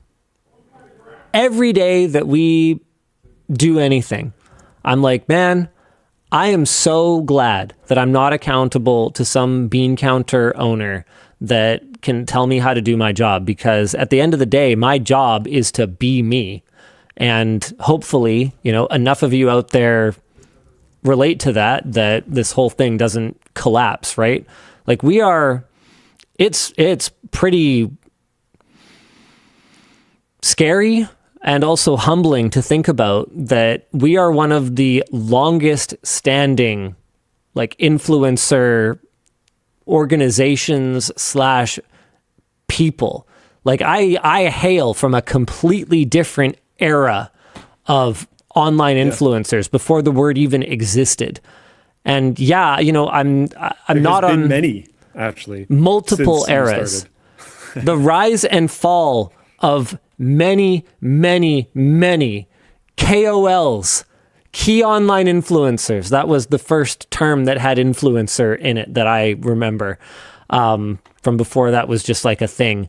Have come and gone in the time that I've been around, and I am, knock on wood here, haven't reached the same heights as some of those people. What they say about the candle that burns twice as bright might burn half as long. So mine's been a slow burn in my weird little tech niche here, but I am acutely aware of the fact that what we do is an alchemical combination of luck and skill and the right people and grit and all of those things that have somehow managed to carry on for, 17, I think coming on 18 years now since my first upload, which is literally my YouTube career is almost legally an adult now. It's just kind of mind-blowing,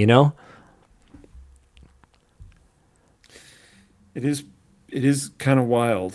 It's been interesting being in creator conversations, like mostly at Open Source, where you hear people talk about us, if you know what I mean.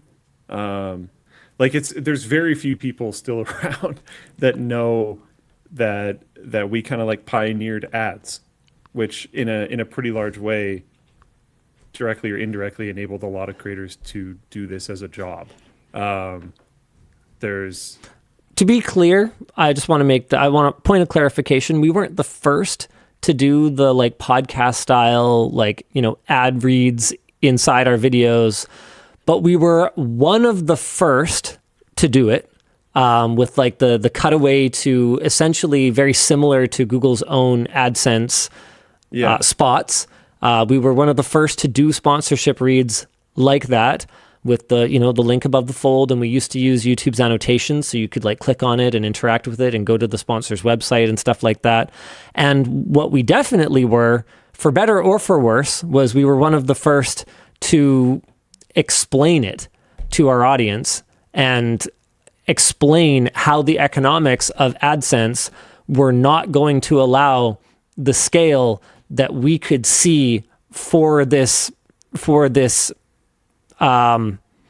medium to grow, and that there would need to be more to make it sustainable. And Google never, to this day, still hasn't figured out how to compete with the CPMs of your own internal sales team selling those placements somehow. And I remember getting into a somewhat, I wouldn't say heated, but maybe testy conversation with someone very high up at Google who works on the ad product, who basically was of the mind that our idiot advertisers are overpaying for those spots.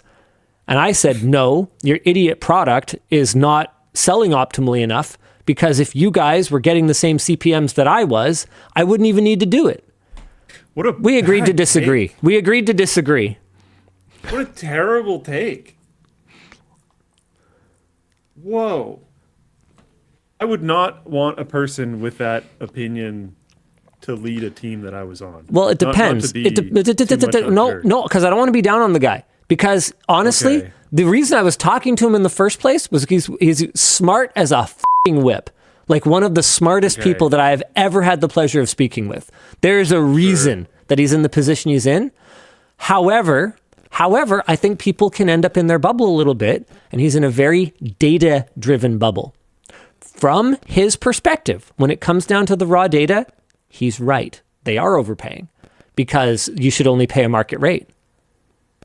But from my perspective, what I bring to the conversation is the human element, where people, ad buyers do not buy necessarily only click-through and conversion. They care about those things, especially a certain kind of buyer cares about those things. But if that was all that mattered, nobody would ever buy a Super Bowl ad. That would have no value, right? Some ad buyers, it's more about the emotion. It's about building the connection between those brands. Why do you think AMD spends as much money as they spend? And don't kid yourself, they spend money on AMD Ultimate Tech Upgrade. It's an emotional connection that they want. How many Ryzen CPUs do you think every AMD Ultimate Tech Upgrade sells? A handful, maybe? It's not about that. It's about AMD getting to be part of bringing positivity and being at the center of people's tech lives. That's what it's about. That's what they want. And they can't replicate that with just like a data-driven ad transaction product. You have to have both.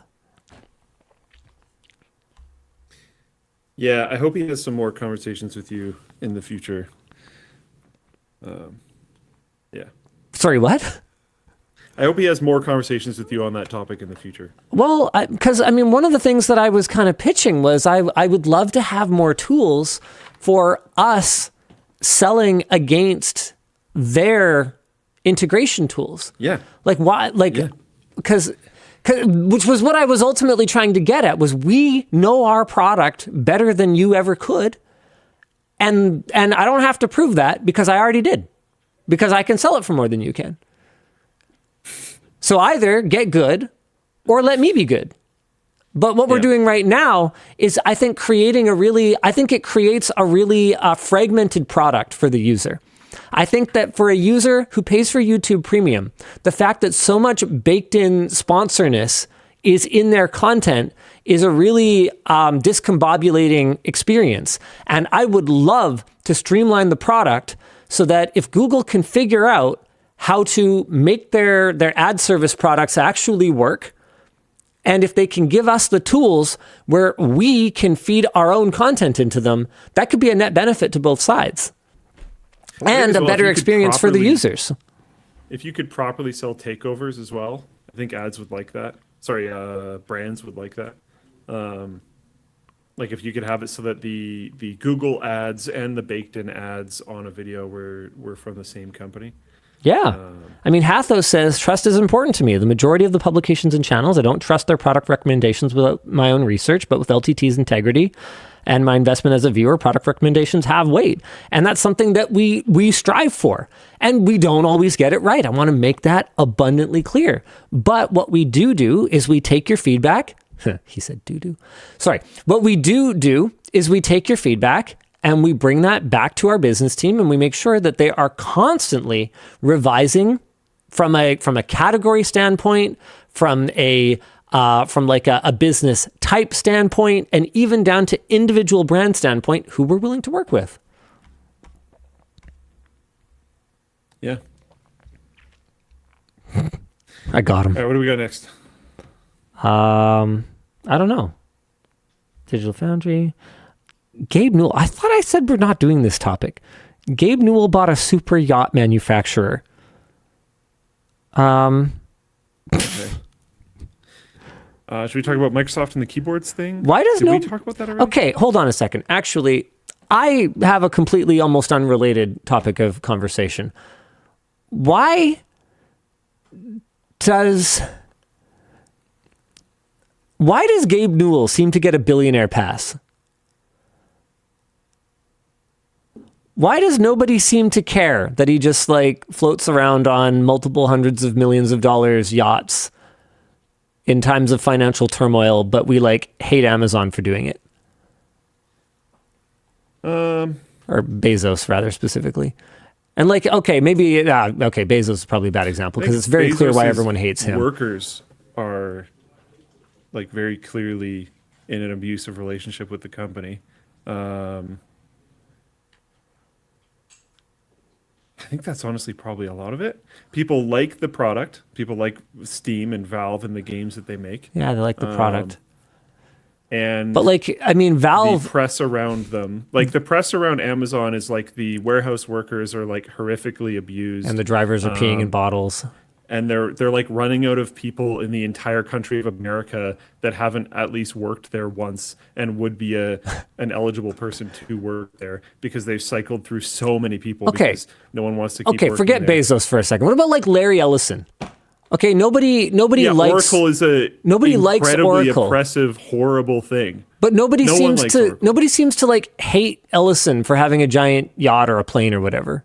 I think what's the difference? I think a lot of people hate Ellison. I think tons of people hate Ellison. I think if you ask the chat right now, people really hate Ellison. Hold on. He's just not as public. He is not as in people's faces. But people that do know about Oracle hate Ellison for sure. Okay, so hold on. Chat's got some takes. Hatho says, while I personally think billionaires shouldn't exist, Valve has made the lives of consumers better. Amazon has made the lives of consumers worse in many aspects. Okay, I think that's pretty fair. Crystal says, because Newell doesn't just actively make things worse. What has Amazon done that has made the lives of consumers worse? I mean, they completely enshittified online shopping. I will never forgive them, honestly. Compared to where they were, I guess. So they enshittified their own product. Yeah, but but we could have had... Steam never enshittified Steam. I mean, look, Luke, you and I have talked about this so much. The Silicon Valley model, right? Where you take all of the VC funding, you use it to push everybody else out. Uber basically killed taxis which were their own problem, honestly. I have no sympathy for the taxi cartels, but they basically like used the free money water hose to wash away the taxis and then jacked up the rates. So now like...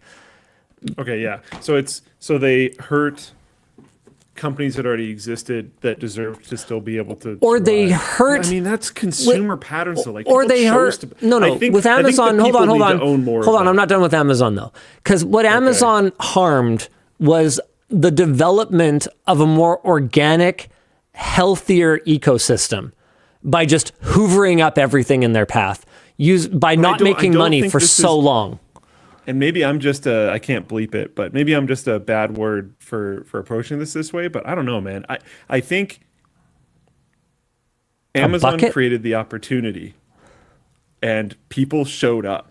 People stopped going to those brick and mortars. People bought in heavily. But in the early days, they were so strongly incentivized. The shipping was free, and the product cost the same or less.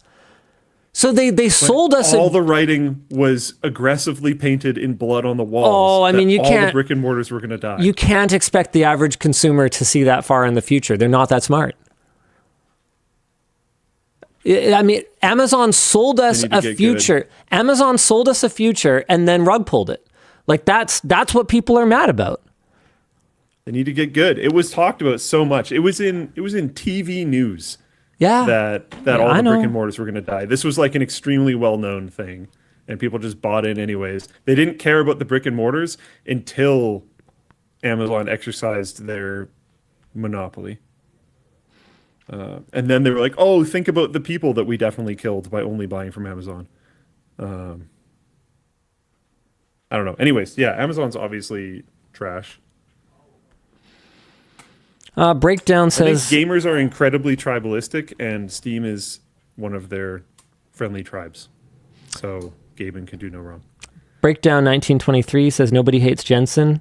Yeah, I don't know about People that. absolutely don't like Jensen. Yeah, I think... Jensen is probably more liked than most of them. You know what? I think that's probably fair, because the worst thing he seems to do is make a lot of money, which is sort of par for the course when you're a billionaire. Like, that's just, it kind of comes with the territory. He lies all the time. Yeah, that's true. Why do we let him get away with that? I guess, well, we don't. But why do people in general seem to still just kind of love him? I guess they just have, like, NVIDIA and their 401k and they're just over it? Like, is it that simple? Yeah, probably. A lot of people are just like, yeah, guy made me a lot of money. It is what it is. What else am I looking at? Okay, what else we got here? Okay. Oh, people are talking about Ellison a lot. Okay, I'm going to have to scroll for a while to get past that. Tim says we randomly give Oprah a pass. Yeah, she seems to be kind of hated by a lot of people. Yeah, she does not have a pass, for sure. It's funny, too, though, because, like, most of the billionaires in the world, we don't even know their names. The only ones we know, we just, like, kind of hate because they're just in the public eye. But there's a lot of billionaires out there that just kind of quietly make their money, and we don't give them a second thought. A lot, even with the ones that are public, like you pointed out, Larry, he's just not like as public as someone like Elon or Bezos. Yeah. So that's almost entirely, I'm certain why you had that perspective. But there's a ton of them that just aren't public at all. Yeah. This has generated a ton of conversation. Sydney Broke It says a lot of the Oprah hate is because she platformed a bunch of really awful, stupid people. That kind of makes sense, but I guess if you had like a daytime show for that many years, would you run out of like credible people to talk to? I mean, I never watched Oprah interview anyone, to be perfectly honest with you, so I have no idea. Like, is she just positive with everybody about everything? Like, I genuinely don't know. Idea. I never had a reason to like watch the Oprah Winfrey show. I don't know. I just know about you get a car and you get a car. Like, that's all I know. Yeah, me too. I don't necessarily agree. And I don't know the Oprah situation here. And I know some of them are pretty brutal, but I don't necessarily agree with the, like, if you have a conversation with someone, you automatically condone everything that they say. I don't think if you interview someone, you automatically condone everything they say. They're making some pretty good arguments in the chat. They're making some pretty. I good don't know the arguments ones in the they're chat. talking about. Just like people, like long-term promotion of people like who literally have gone on the record saying they promoted quack medicine and no one should believe them anyway, and then they just keep doing it. Yeah, like people like that. And if she platforms that person multiple times, then it becomes a thing. Yeah. I just think the like having a conversation one time, not necessarily automatically agreeing with everything, but having a conversation one time should not be frowned upon 100%. I think there's some amount of like, if you're a content creator, and I'm including TV show host, I'm including literally anyone in the public eye, really. If you write things, say things, host things, whatever, that's public, your life is probably far more recorded than anyone else's. And if you took that same level of spyglass and looked at like any one of your random buddies, they probably have said and done dumb things as well. So I think like this one person said something that the internet disagreed with one time, therefore if you even look in their direction you are automatically evil, is like a stupid thing that we need to stop doing. But that's fair. Whatever. So then I should get a gamer yacht. Is that the correct conclusion? You should get a gamer something. Gamer something. How about a yacht? Sorry, yacht. I pronounced it wrong the first time. Yacht. If it's a yacht and you exclusively call it a yacht, then I think so. Yeah. Okay, we should. Dan, can you let the chat vote? Gamer jet or gamer yacht? One moment. Gamer ski lift. Are we assuming same price? Gamer Gamer ski lift would be pretty sick. Gamer ski lift. Where would it go? Like, where would we put it? You should work with like Seymour. If you could mount compute on the bottom of the seat, and then you could have arms like those airplane arms where the screen comes up. Yeah. So you could like game on your way up the mountain. We could get like, we could use like adaptive controllers to make like special big glove compatible controllers, so you don't have to take your gloves off. Yeah. That'd be sick. Yeah, Pancrat says you could just mount everything to the safety bar. So you just pull it down. Yeah. We could go between the buildings. Yeah, the screens could go on the safety bar. Like how much does a ski lift cost? I bet there's one on Facebook Marketplace. Ski lift. We're gonna find out. Gondolas. No way. I can buy a ski lift chair. That's it though. Okay, I don't know if gaming ski lift is gonna happen, boys. I don't think it's gonna happen. I wonder if Infinite Cables could send us a giant wire rope. The reason why I said under the seat is because it would be more weather protected. That makes sense. Having all of your stuff on the bar is... Well, I don't think you'd have the compute there, but you could have the monitor there. Displays. Yeah, they make weatherproof displays. That should be fine. All right. Okay, you won't get 100% away from the weather regardless, but... Where's the pole? The seat would be the best. Where's my pole at? It's about 20 to 80 on the yacht. Well, where is it? Why don't I see it? You might have to refresh. Poles aren't 100% functional at the moment. Okay. So sorry, which one's winning? Works on my machine. The yacht by 80%. The yacht's winning. Sorry, yacht. Oh, my mistake. Now we're going to be canceled. I'm so sorry. Yeah, you can't do it now. You can't do the yacht now because Dan called it a yacht. All right. The rule was that it had to be referred to as yacht. In other news, NVIDIA published a blog post on August 5th clearing up some concerns that people had about NVIDIA having kill switches or built-in controls to brick GPUs. They said, NVIDIA GPUs do not and should not have kill switches and backdoors. All right. I mean, that should probably be the bare minimum, but hey, at least they've taken a stand here. In other news, TikTok has a better app, TikTok Pro. Yeah, how is this? I have no idea. So I literally made this a topic because I didn't understand the article that I read about it. So hopefully Elijah has done a great job of summarizing it. TikTok is launching a new app in Germany, Portugal, and Spain called, wait for it, TikTok Pro. It features a new Sunshine program that allows users to contribute and support charitable organizations. Users earn virtual sunshine by inviting other users to join and interact with the charity-related content. They can then use this virtual sunshine on a charity, and then TikTok will donate toward that charity. Yeah, the look on your face says it all. You have like a canyon running between your eyes. And that was, I'm pretty sure, what I looked like. You're a wizard, Harry. Other than that, TikTok... I'm trying to figure out if you're talking about the furrow or the actual dent in my head at this point. I'm not sure. Other than that, TikTok Pro is the exact same. The content is the same, and even the overall experience is the same, mostly the same, according to Social Media Today. It is missing live streaming, the TikTok shop, and ads. What is it? Because when I heard TikTok Pro, I assumed it was a paid version of the app because of some of the new laws in Europe around like minors and or data collection or something. But then virtual sunshine? What is this? Am I missing something here? Yeah, Elijah's point here is actually really good. Why do you think TikTok is doing this? Because on the surface, there seems like there's no downside as a user. No ads, no TikTok shop being shoved in your face, and it maintains all the core TikTok features, other than live streams. But as far as my understanding goes, TikTok live streams just generally kind of suck anyways. So... I don't understand it. Seems weird.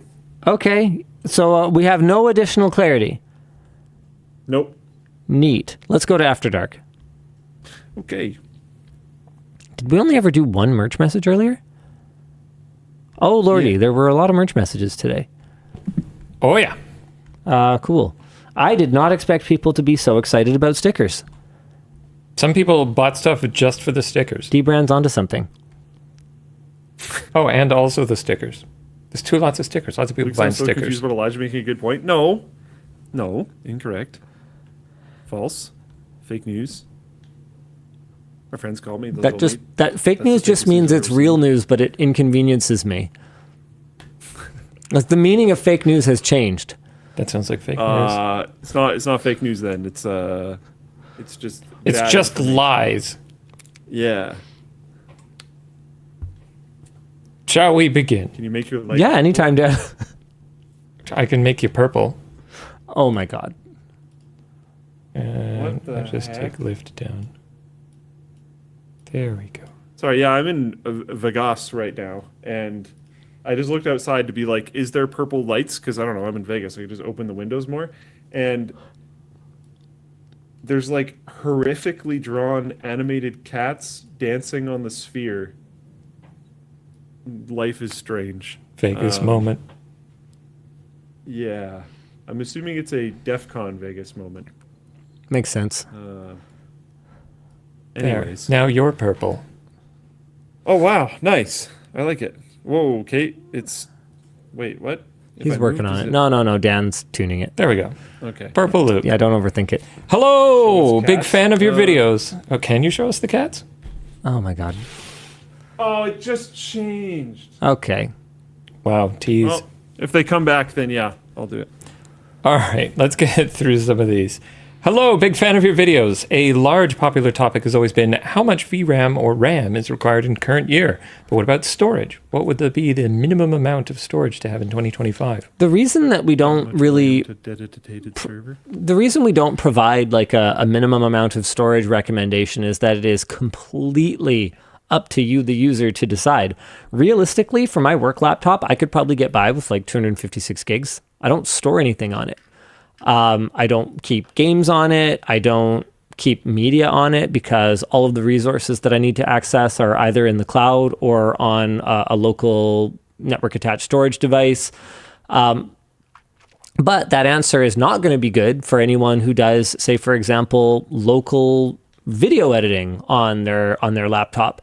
So only you can answer the question of how much storage you need. And there's no point in me even guessing because I have absolutely no way of knowing how much, anime pornography you need in your life.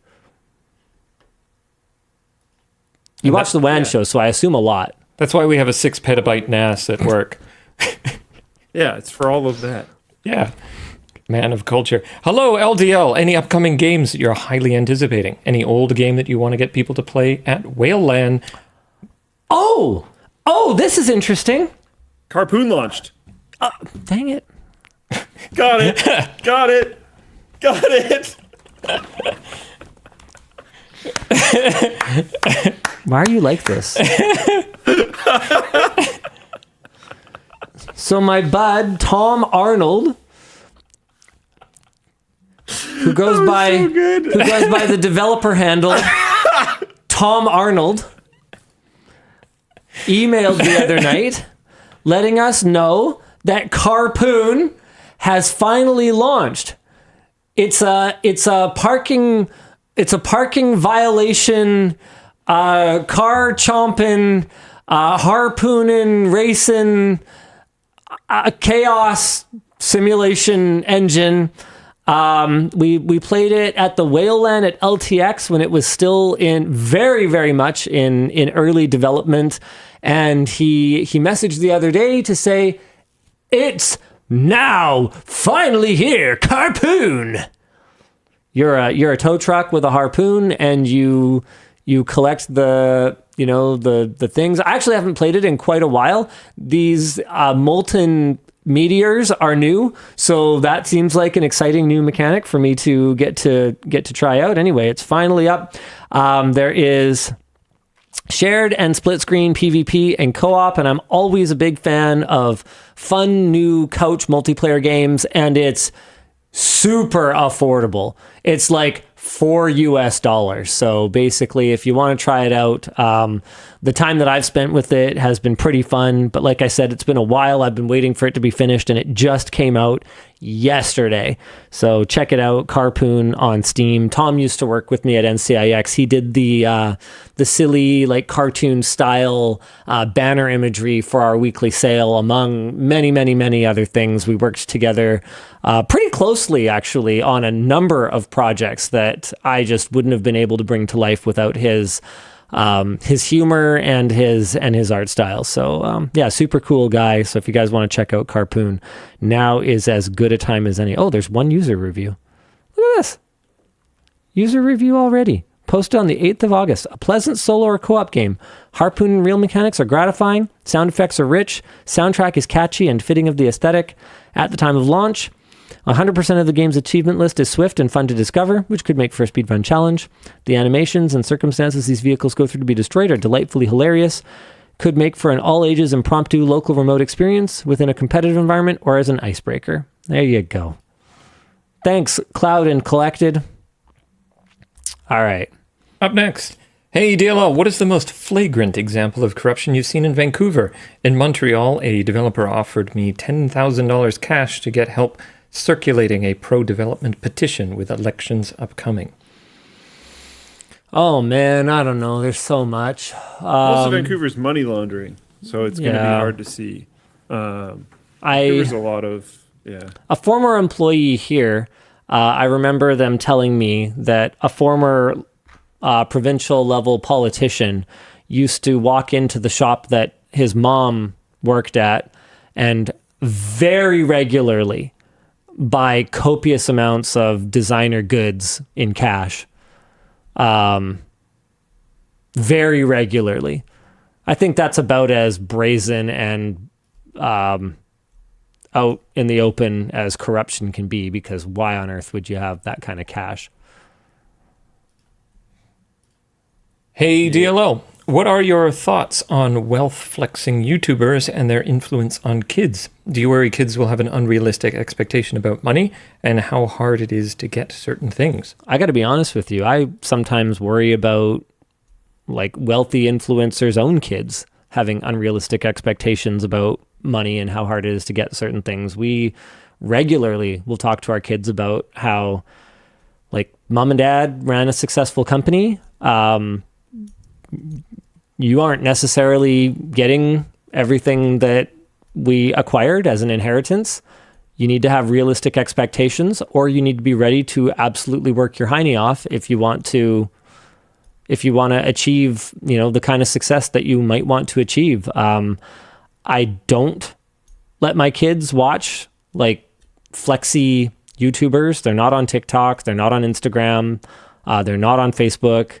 And I do worry a lot that not just this generation, I think our generation got kind of fucked up too, to be perfectly blunt with you. I mean, I remember the first time somebody pointed out to me that none of the friends have jobs that could possibly sustain the gigantic apartments they live in New York. And I was like, oh yeah, I guess that wouldn't make for like very good TV though. Little did they know that Bob's Burgers could be a thing. A family about a show about a scrappy family that doesn't have a lot of money, just making things work. Yeah,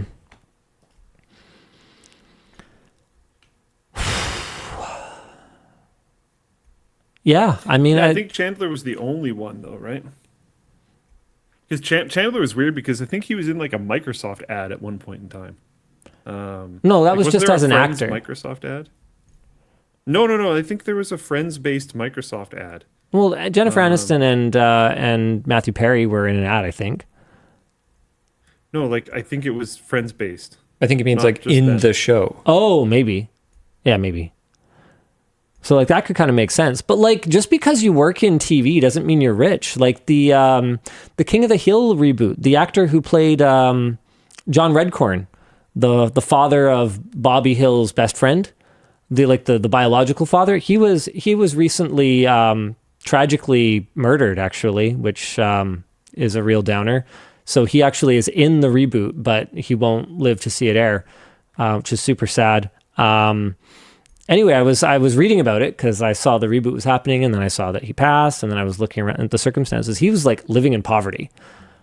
So just because you're like a TV actor or a voice actor or whatever, like you read tons of stories about people who even had like regular parts on major shows. Like what was it? The comic book store owner in Big Bang Theory, like had to have a day job, like very deep into the show's run or something like that. Don't quote me on that one.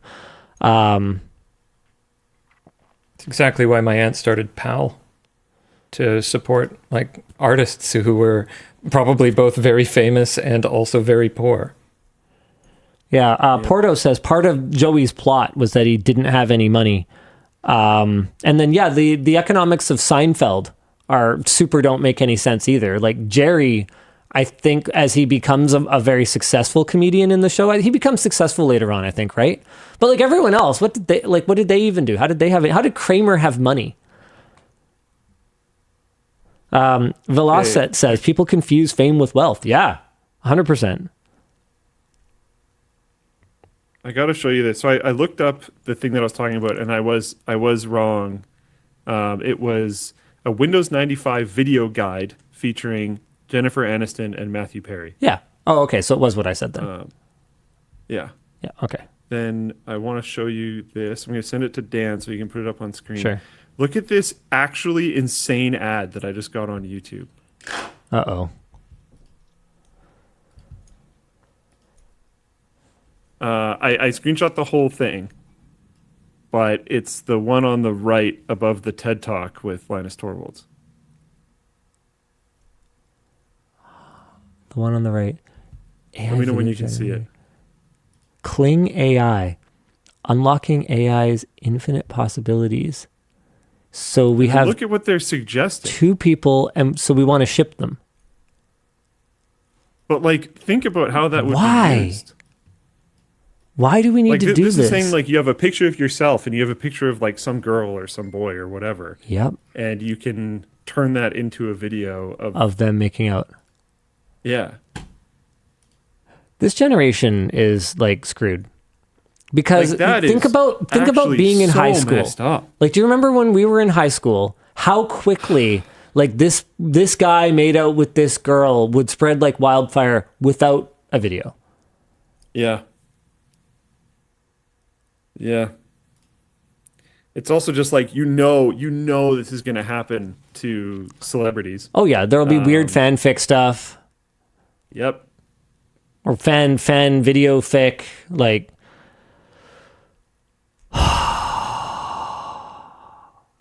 That ad is being served by YouTube. Can we not? Speaking of YouTube, hold on. No, I'm not. I'm not done yet. Okay. We will dwell. No, I do. Yes. Whether it's real or not real, and the blurred lines that are now existing between like the real influencer lifestyles and the fake ones, it's becoming easier to blur those lines. Like think about the super famous examples of this, like Ty Lopez, right? With his garage full of knowledge, right? Yeah. How much easier it's going to be to be a Jones that other people are going to aspire to keep up with, and that other people are going to compare themselves to, and look at their own lives and try to figure out, why it is that they're not able to live that lifestyle. I mean, the reality of it is that very few people drive a Lamborghini. Like, I don't remember the last time I saw one on the road because I don't live in like Dubai. Like, can you remember the last time you saw a Lambo on the road in Langley? I don't. No, it happens, but it also feels like they're like passing through. Or honestly, if I see one in Langley, I assume you rented it. But like so much of what you see exactly is like rented or borrowed or, I mean, now AI generated. Like I worry that just like our generation was set up for disappointment, I worry the next generation is going to be set up for even more disappointment.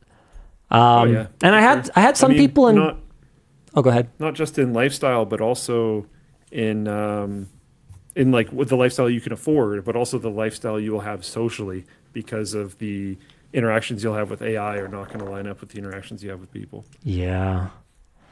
I had some people chatting in the chat about like chatting in the chat. Imagine them doing that. I had some people in the chat talking about like, how am I contributing to this? And I got to be honest with you guys. I don't think that my lifestyle is super like realistic at this point. I don't know what you want me to do about it though, because either I don't talk about it at all, which I don't think you guys want me to like not talk about my tech projects anymore. I don't think so. Or like I fake it. Like I don't know. I don't know what to tell you.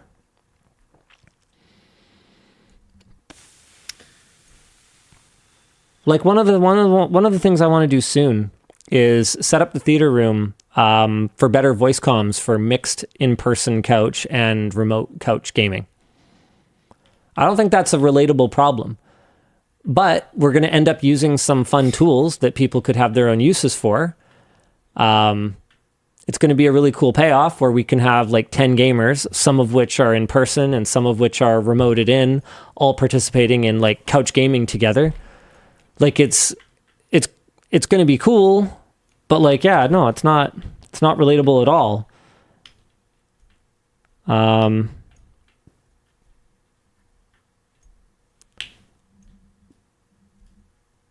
Yeah. Sorry, 1 second. I'm having a problem on my end. Okay. Oh, that explains it.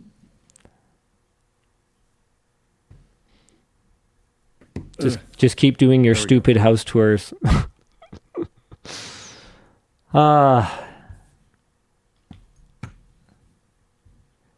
Yeah.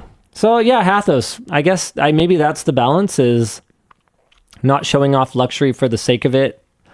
I mean, one of the big things for me that I think is so cool about technology is that the 115-inch TV that, I'm unboxing today, give it 5 years, maybe 10 years, maybe it'll be a long time, but give it some period of time and that will make its way eventually, if the trajectories continue to hold, at least, kind of, it will be attainable, right?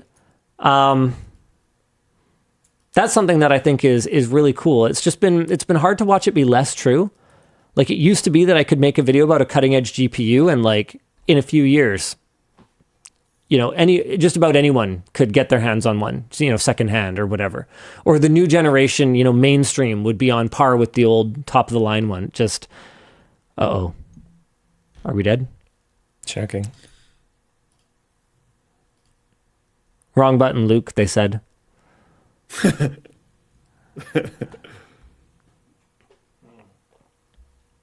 There was a Cloudflare blip earlier, but it was a long time ago. It's apparently going in and out. All right, sick.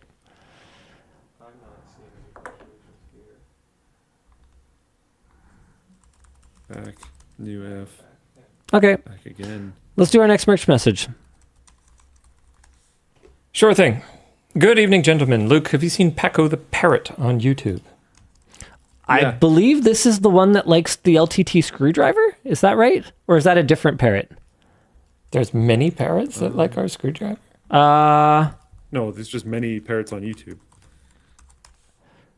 Nope. I think it's a different. Oh wait, no, I can't find the one that that likes the LTT screwdriver.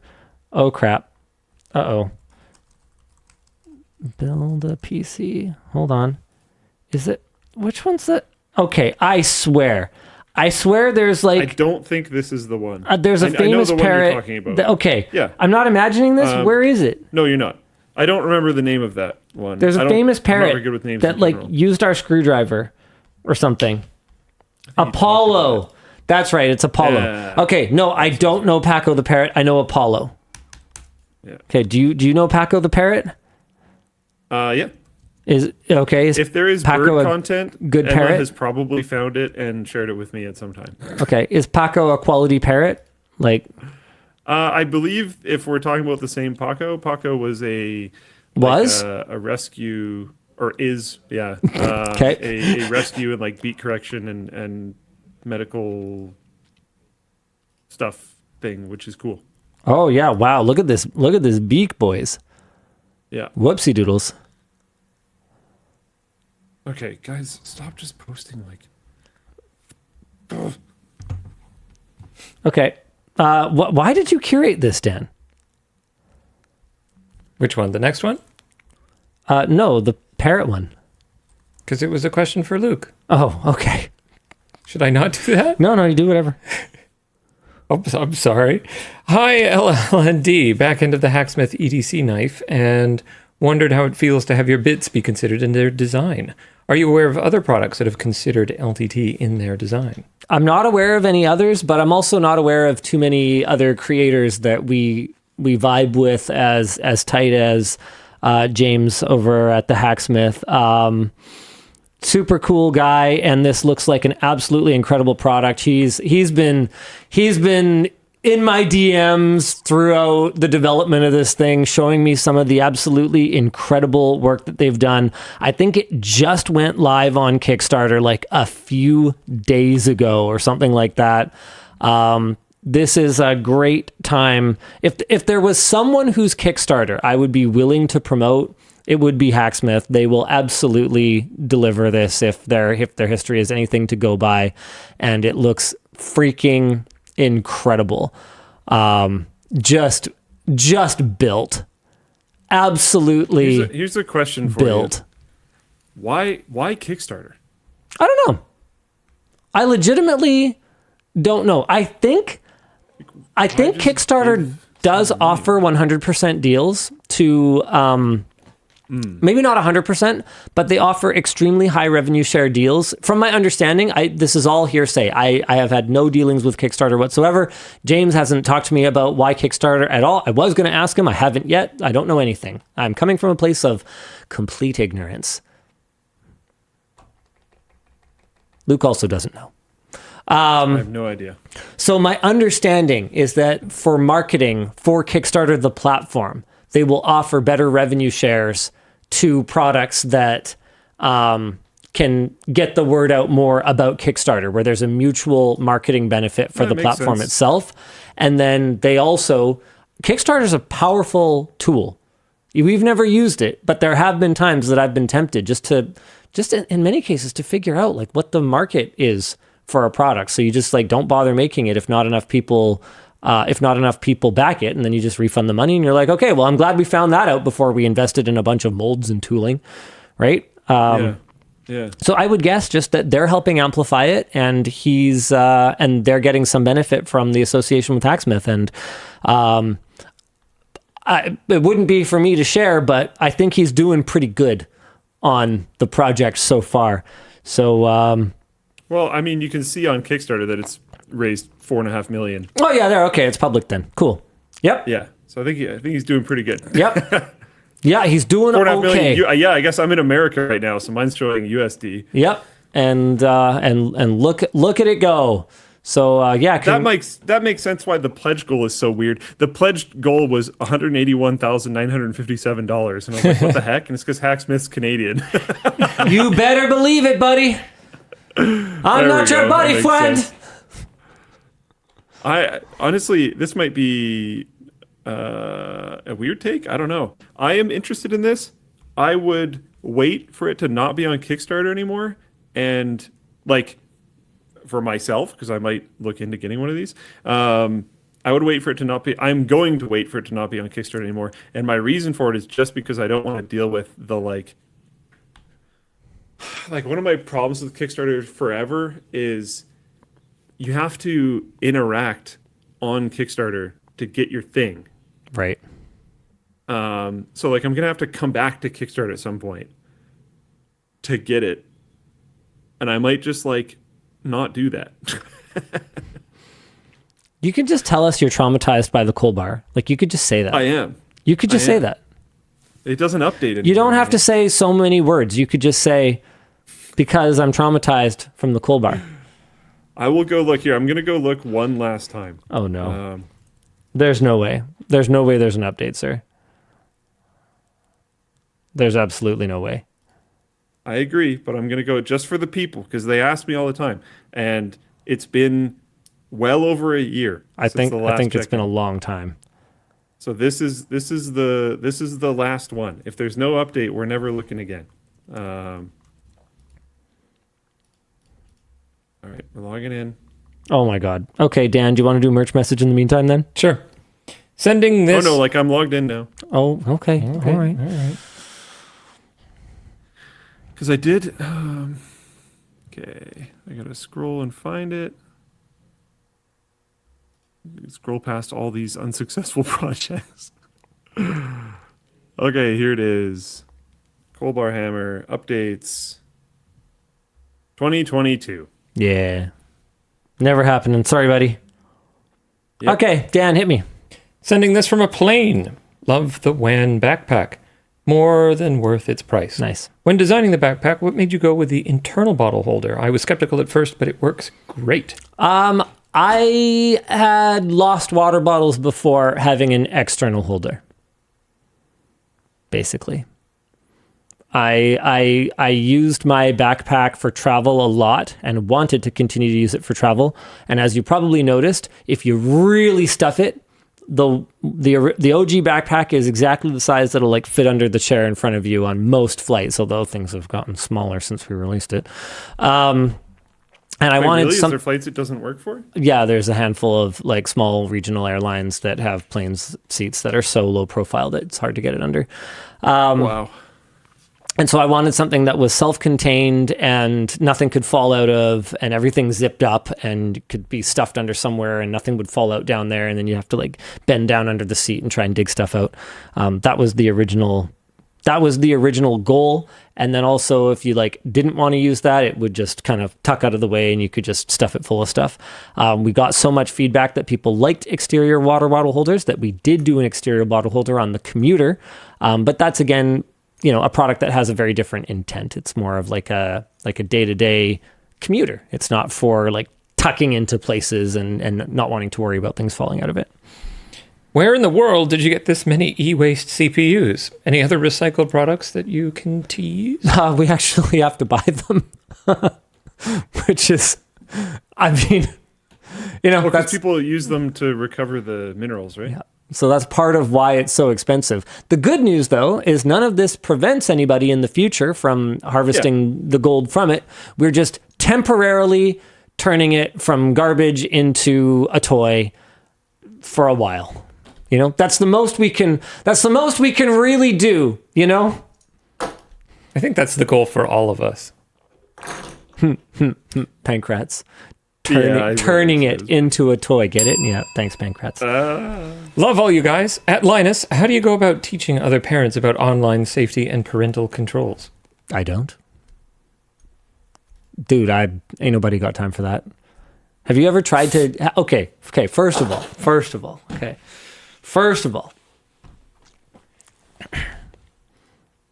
Have you ever met another parent who wants to be told how to parent?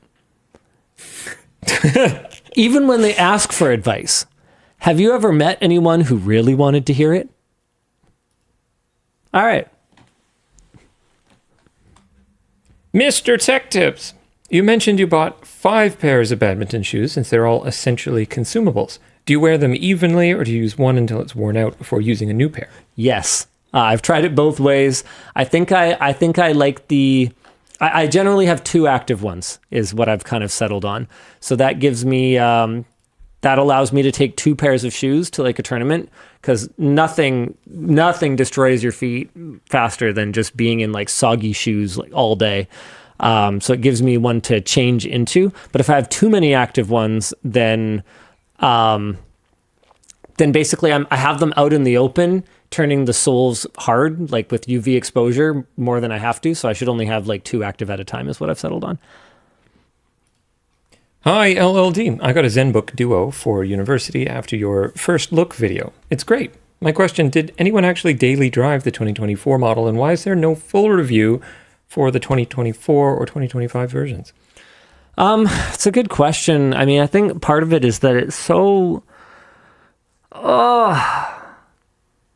there's such iterative progress in the laptop space that the excitement level around a 2025 model, if anyone even knows what it is, like a Zenbook Duo, that's the dual screen one, if I recall correctly. Like Asus's product lineup is so wide that you have no hope of covering all of them. And then the refreshes are so many and so confusingly named that it's hard to know what to cover, and it's hard for people to know what they even feel like clicking on. That's where I think something like the labs is realistically the right answer, where just every new laptop that comes out, it rolls into the lab, we like run the whole suite of testing on it, and then we can figure out, without having to just like guess, which ones are actually worth making a video about. That's the overall vision for how the labs will work in the long term. It's going to take a long time though. Luke, as an if I don't use my muscles and stay active, I get sad person as well, I find it hard to find time to relax and rest. I know you also like the grind. What helps you relax and feel better? Grinding hard. Hard grinder. There, I answered it for him. He's something of a grinder enthusiast. Note that earlier I said that I'm not gay. I didn't say anything about Luke. You never said the chicken only worked on women. Are things that are very not recommended to do to relax. Like the games that I tend to like playing are like Tarkov and stuff, which is just like that's not dumb. Relaxing. Yeah. That's like actually enragifying. Yeah, which is the things that I tend to do. I don't have good advice here. Sorry. I wish I did. I should probably work on that. It's like almost certainly a flaw. Stress management is don't. What? Yeah, let's not take advice from Luke. No. I'm kind of that's where I'm going. That's where I'm going with this. Maybe the wrong person asked for advice here. I appreciate that you asked and thought that I would have good advice here. But yeah, I tend to just like pile on more. It's probably bad. I probably have cortisol issues. It might be why I can't sleep properly, but we'll get there. We'll figure it out. One thing at a time. Yeah, I know. I saw episode 1 of the new season. I haven't seen the second yet though. I'm very excited about it though, because if there's anyone who deserves to be lampooned, it's someone who puts down dogs for no reason. People who are mean to dogs. How that became controversial at all is wild to me. Wait, that became controversial? Apparently. Depends who you ask. M. Doss says, "That's my secret. I'm always stressed." Pretty much. It's an Avengers reference. I don't know if you watched that one. Did you watch that one? Did you make it that far? Everyone knows that reference. I have not watched Elijah doesn't. Elijah doesn't know any references. He actually does know more now. I feel like he plays it up. I hope he plays it up. I hope he plays it up. All right, what's next? Hey, L. Dan Sandwich. Linus, working nights, so I didn't see you, but I saw Dad Old's go-kart selfie. Did you intend to make the meme face, or did you just have resting meme face? I just had resting meme face. I went to the go-karts at West Edmonton Mall, and apparently someone saw me on the leaderboard there. Not high on it, just to be very clear. We raced at junior speeds because I was in the dual cart with one of my kids. Not that I would have been on the leaderboard even in a single cart. I want to make that clear as well. But I was like especially not fast because I was going at half maximum speed. Fun right. Track. Even at half speed, it was really fun. So it was dual level, right? Yeah, but no, the meme face is just what I look like, unfortunately. Oh, I have a flex too. Jake and I came 4th and 5th at the open source sim racing leaderboard. Oh, that's pretty sick. Which was kind of insane. It was like a 10th slower than him. I meant quick. Class of 2004 here, finishing my degree. Linus, did you ever consider finishing your degree or getting a 2 or 4 year? Would you encourage your kids? 2024? Sorry? Class of 2004. Class of 2004 yeah. Finishing degree? Yeah. No. Class of 2004, so same age as me, just now finishing their degree. Okay. Like they went back. Anyway, sorry. Yeah. Carry on, Dan, before you were so rudely interrupted. No, that's okay. I'm used to it from you. Getting a 2 to 4 year education. Would you encourage your kids to pursue education or work experience after high school? I would. You've taught Luke well, by the way. I would encourage them to pursue education or work experience after high school. I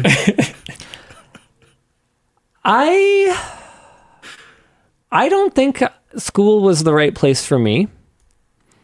I thrive in I didn't just survive. I thrived in the more guided high school experience, the more hand-holdy education experience.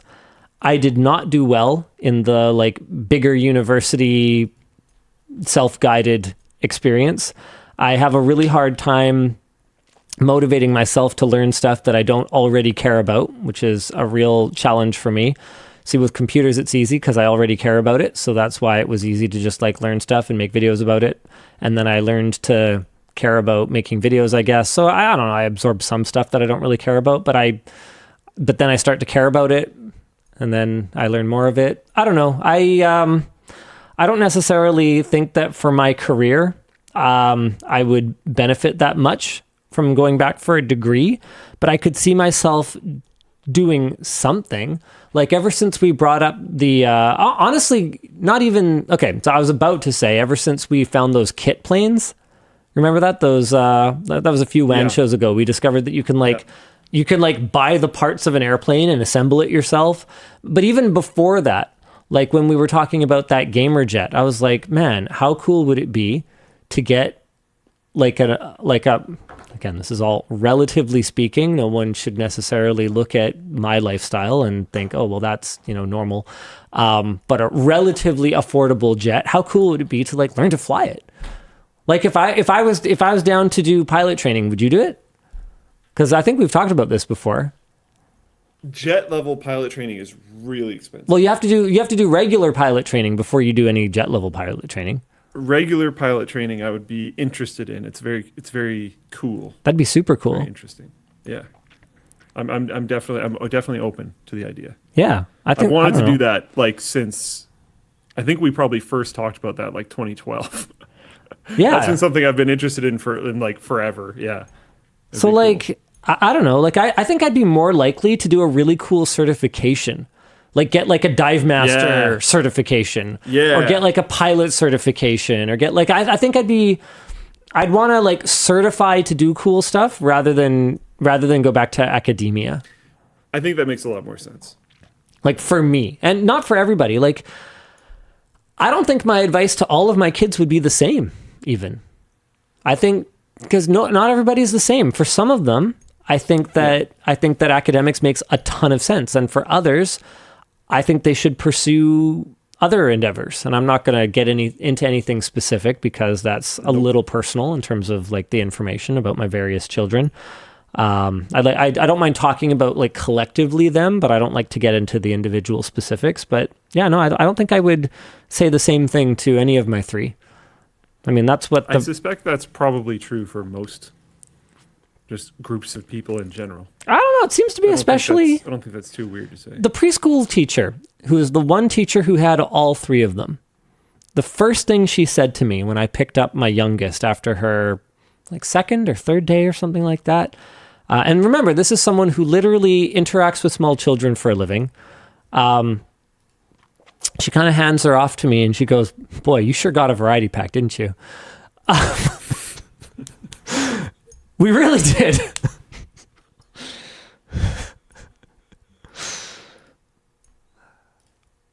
Up next? Yeah. Yeah. Linus, did you like working and growing up on a hobby farm? What do you think? What would you think if you had to work on it as an adult? Well, it was a hobby farm, so I didn't really like work on a farm. Like I did farm-like work quite often, you know, scooping horse poop and you know, filling potholes on the gravel driveway and, you know, getting eggs and washing eggs. And like, I did a lot of like farmy type stuff, but I didn't like, you know, rise at the crack of dawn and work the fields and stuff.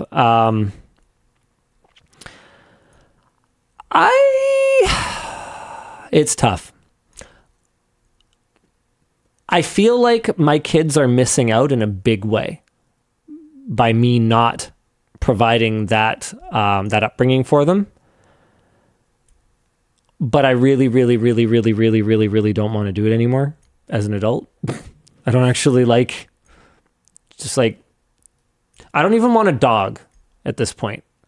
Like the amount of your life that is dictated by the schedule of animal care is not something that is really compatible with running a 100+ person company.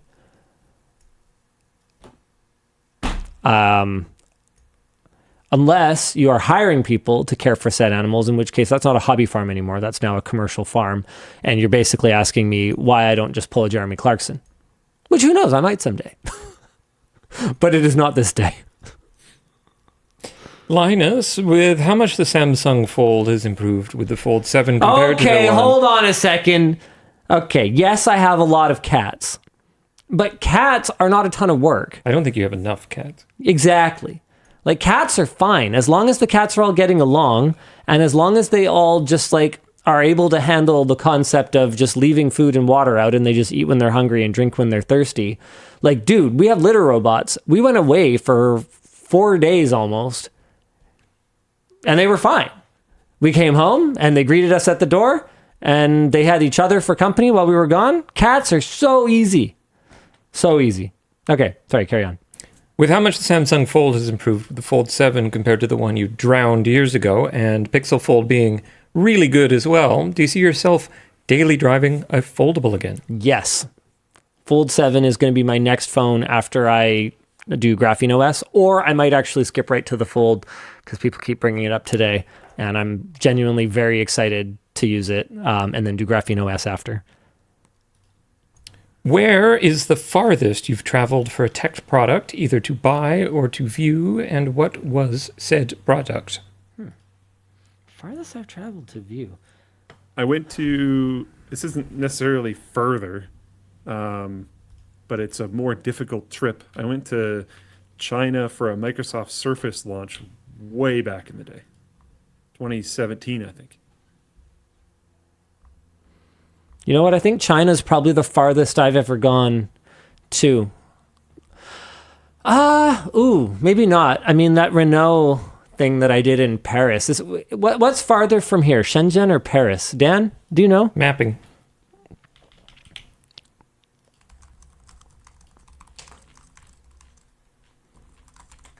If that's the case, if Germany's farther, then it would be Germany. To see Cherry?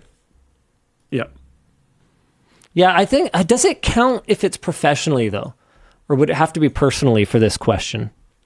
Like to buy something? They said buy or view. Who would travel to view a product that they're not buying? I'm gonna go with professional. I'm gonna go with buy. And good. the farthest I ever went to buy something was to Taiwan to buy the gold GPU. The thing that I laid out in the video was the truth. I couldn't get it sent here. It had to be transferred from like the Middle Eastern region to like through HQ, and I was able to buy it through like an intermediary, basically. So that was the farthest I ever went to buy something, and then I ended up giving it away, which I genuinely did not intend to do. It was James who. It wasn't that he twisted my arm; it was that he pitched me a content idea I couldn't resist, and I was like, now I have to do it. Because I was going to just keep it, and I was going to build like a sick like black and gold because we have a bunch of gold fittings kicking around. Like I was going to like redo my machine and like all black and gold with the Astral GPU. And then the stupidest part was that I was going to have to remove the gold cooler in order to water cool it. So I was going to get a block, and then I was going to like gold plate it or something. Like it was going to be a whole thing. But I'm really happy with how that video turned out, and really happy with the person who happened to come across us and win it this year. So I'm glad we did it. That's all I got. What's farther, Dan? It's about 6,500 miles to Shenzhen and about 5,000 to Paris. Okay, so then the answer is China for both of us then, Luke. So the farthest I went to look at something is probably... And Shenzhen's a little further than Taipei, right? I think it's a little further. I legitimately... This title is 100% true. I flew all the way to China just so I could try this.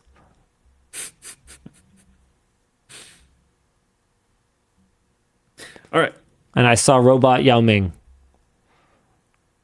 Nice. That apparently is actual size. But he cheated. He's on a thing. Yeah. Yeah. So this was to see the OG badminton robot. I am not going to let you see the sphere before we go. Some people pointed out a very obvious and good point that I would have normally caught, but definitely didn't, which is that if I show you the sphere, you can figure out where I am. There are 24/7 live streams of the sphere, and if you go back to that point in the WAN show, you could see the cats that I was talking about. So there you go. It ended up not being as impressive as I'd hoped. The sphere? No, the badminton robot that I'm showing the audience. Okay. Was it like not good?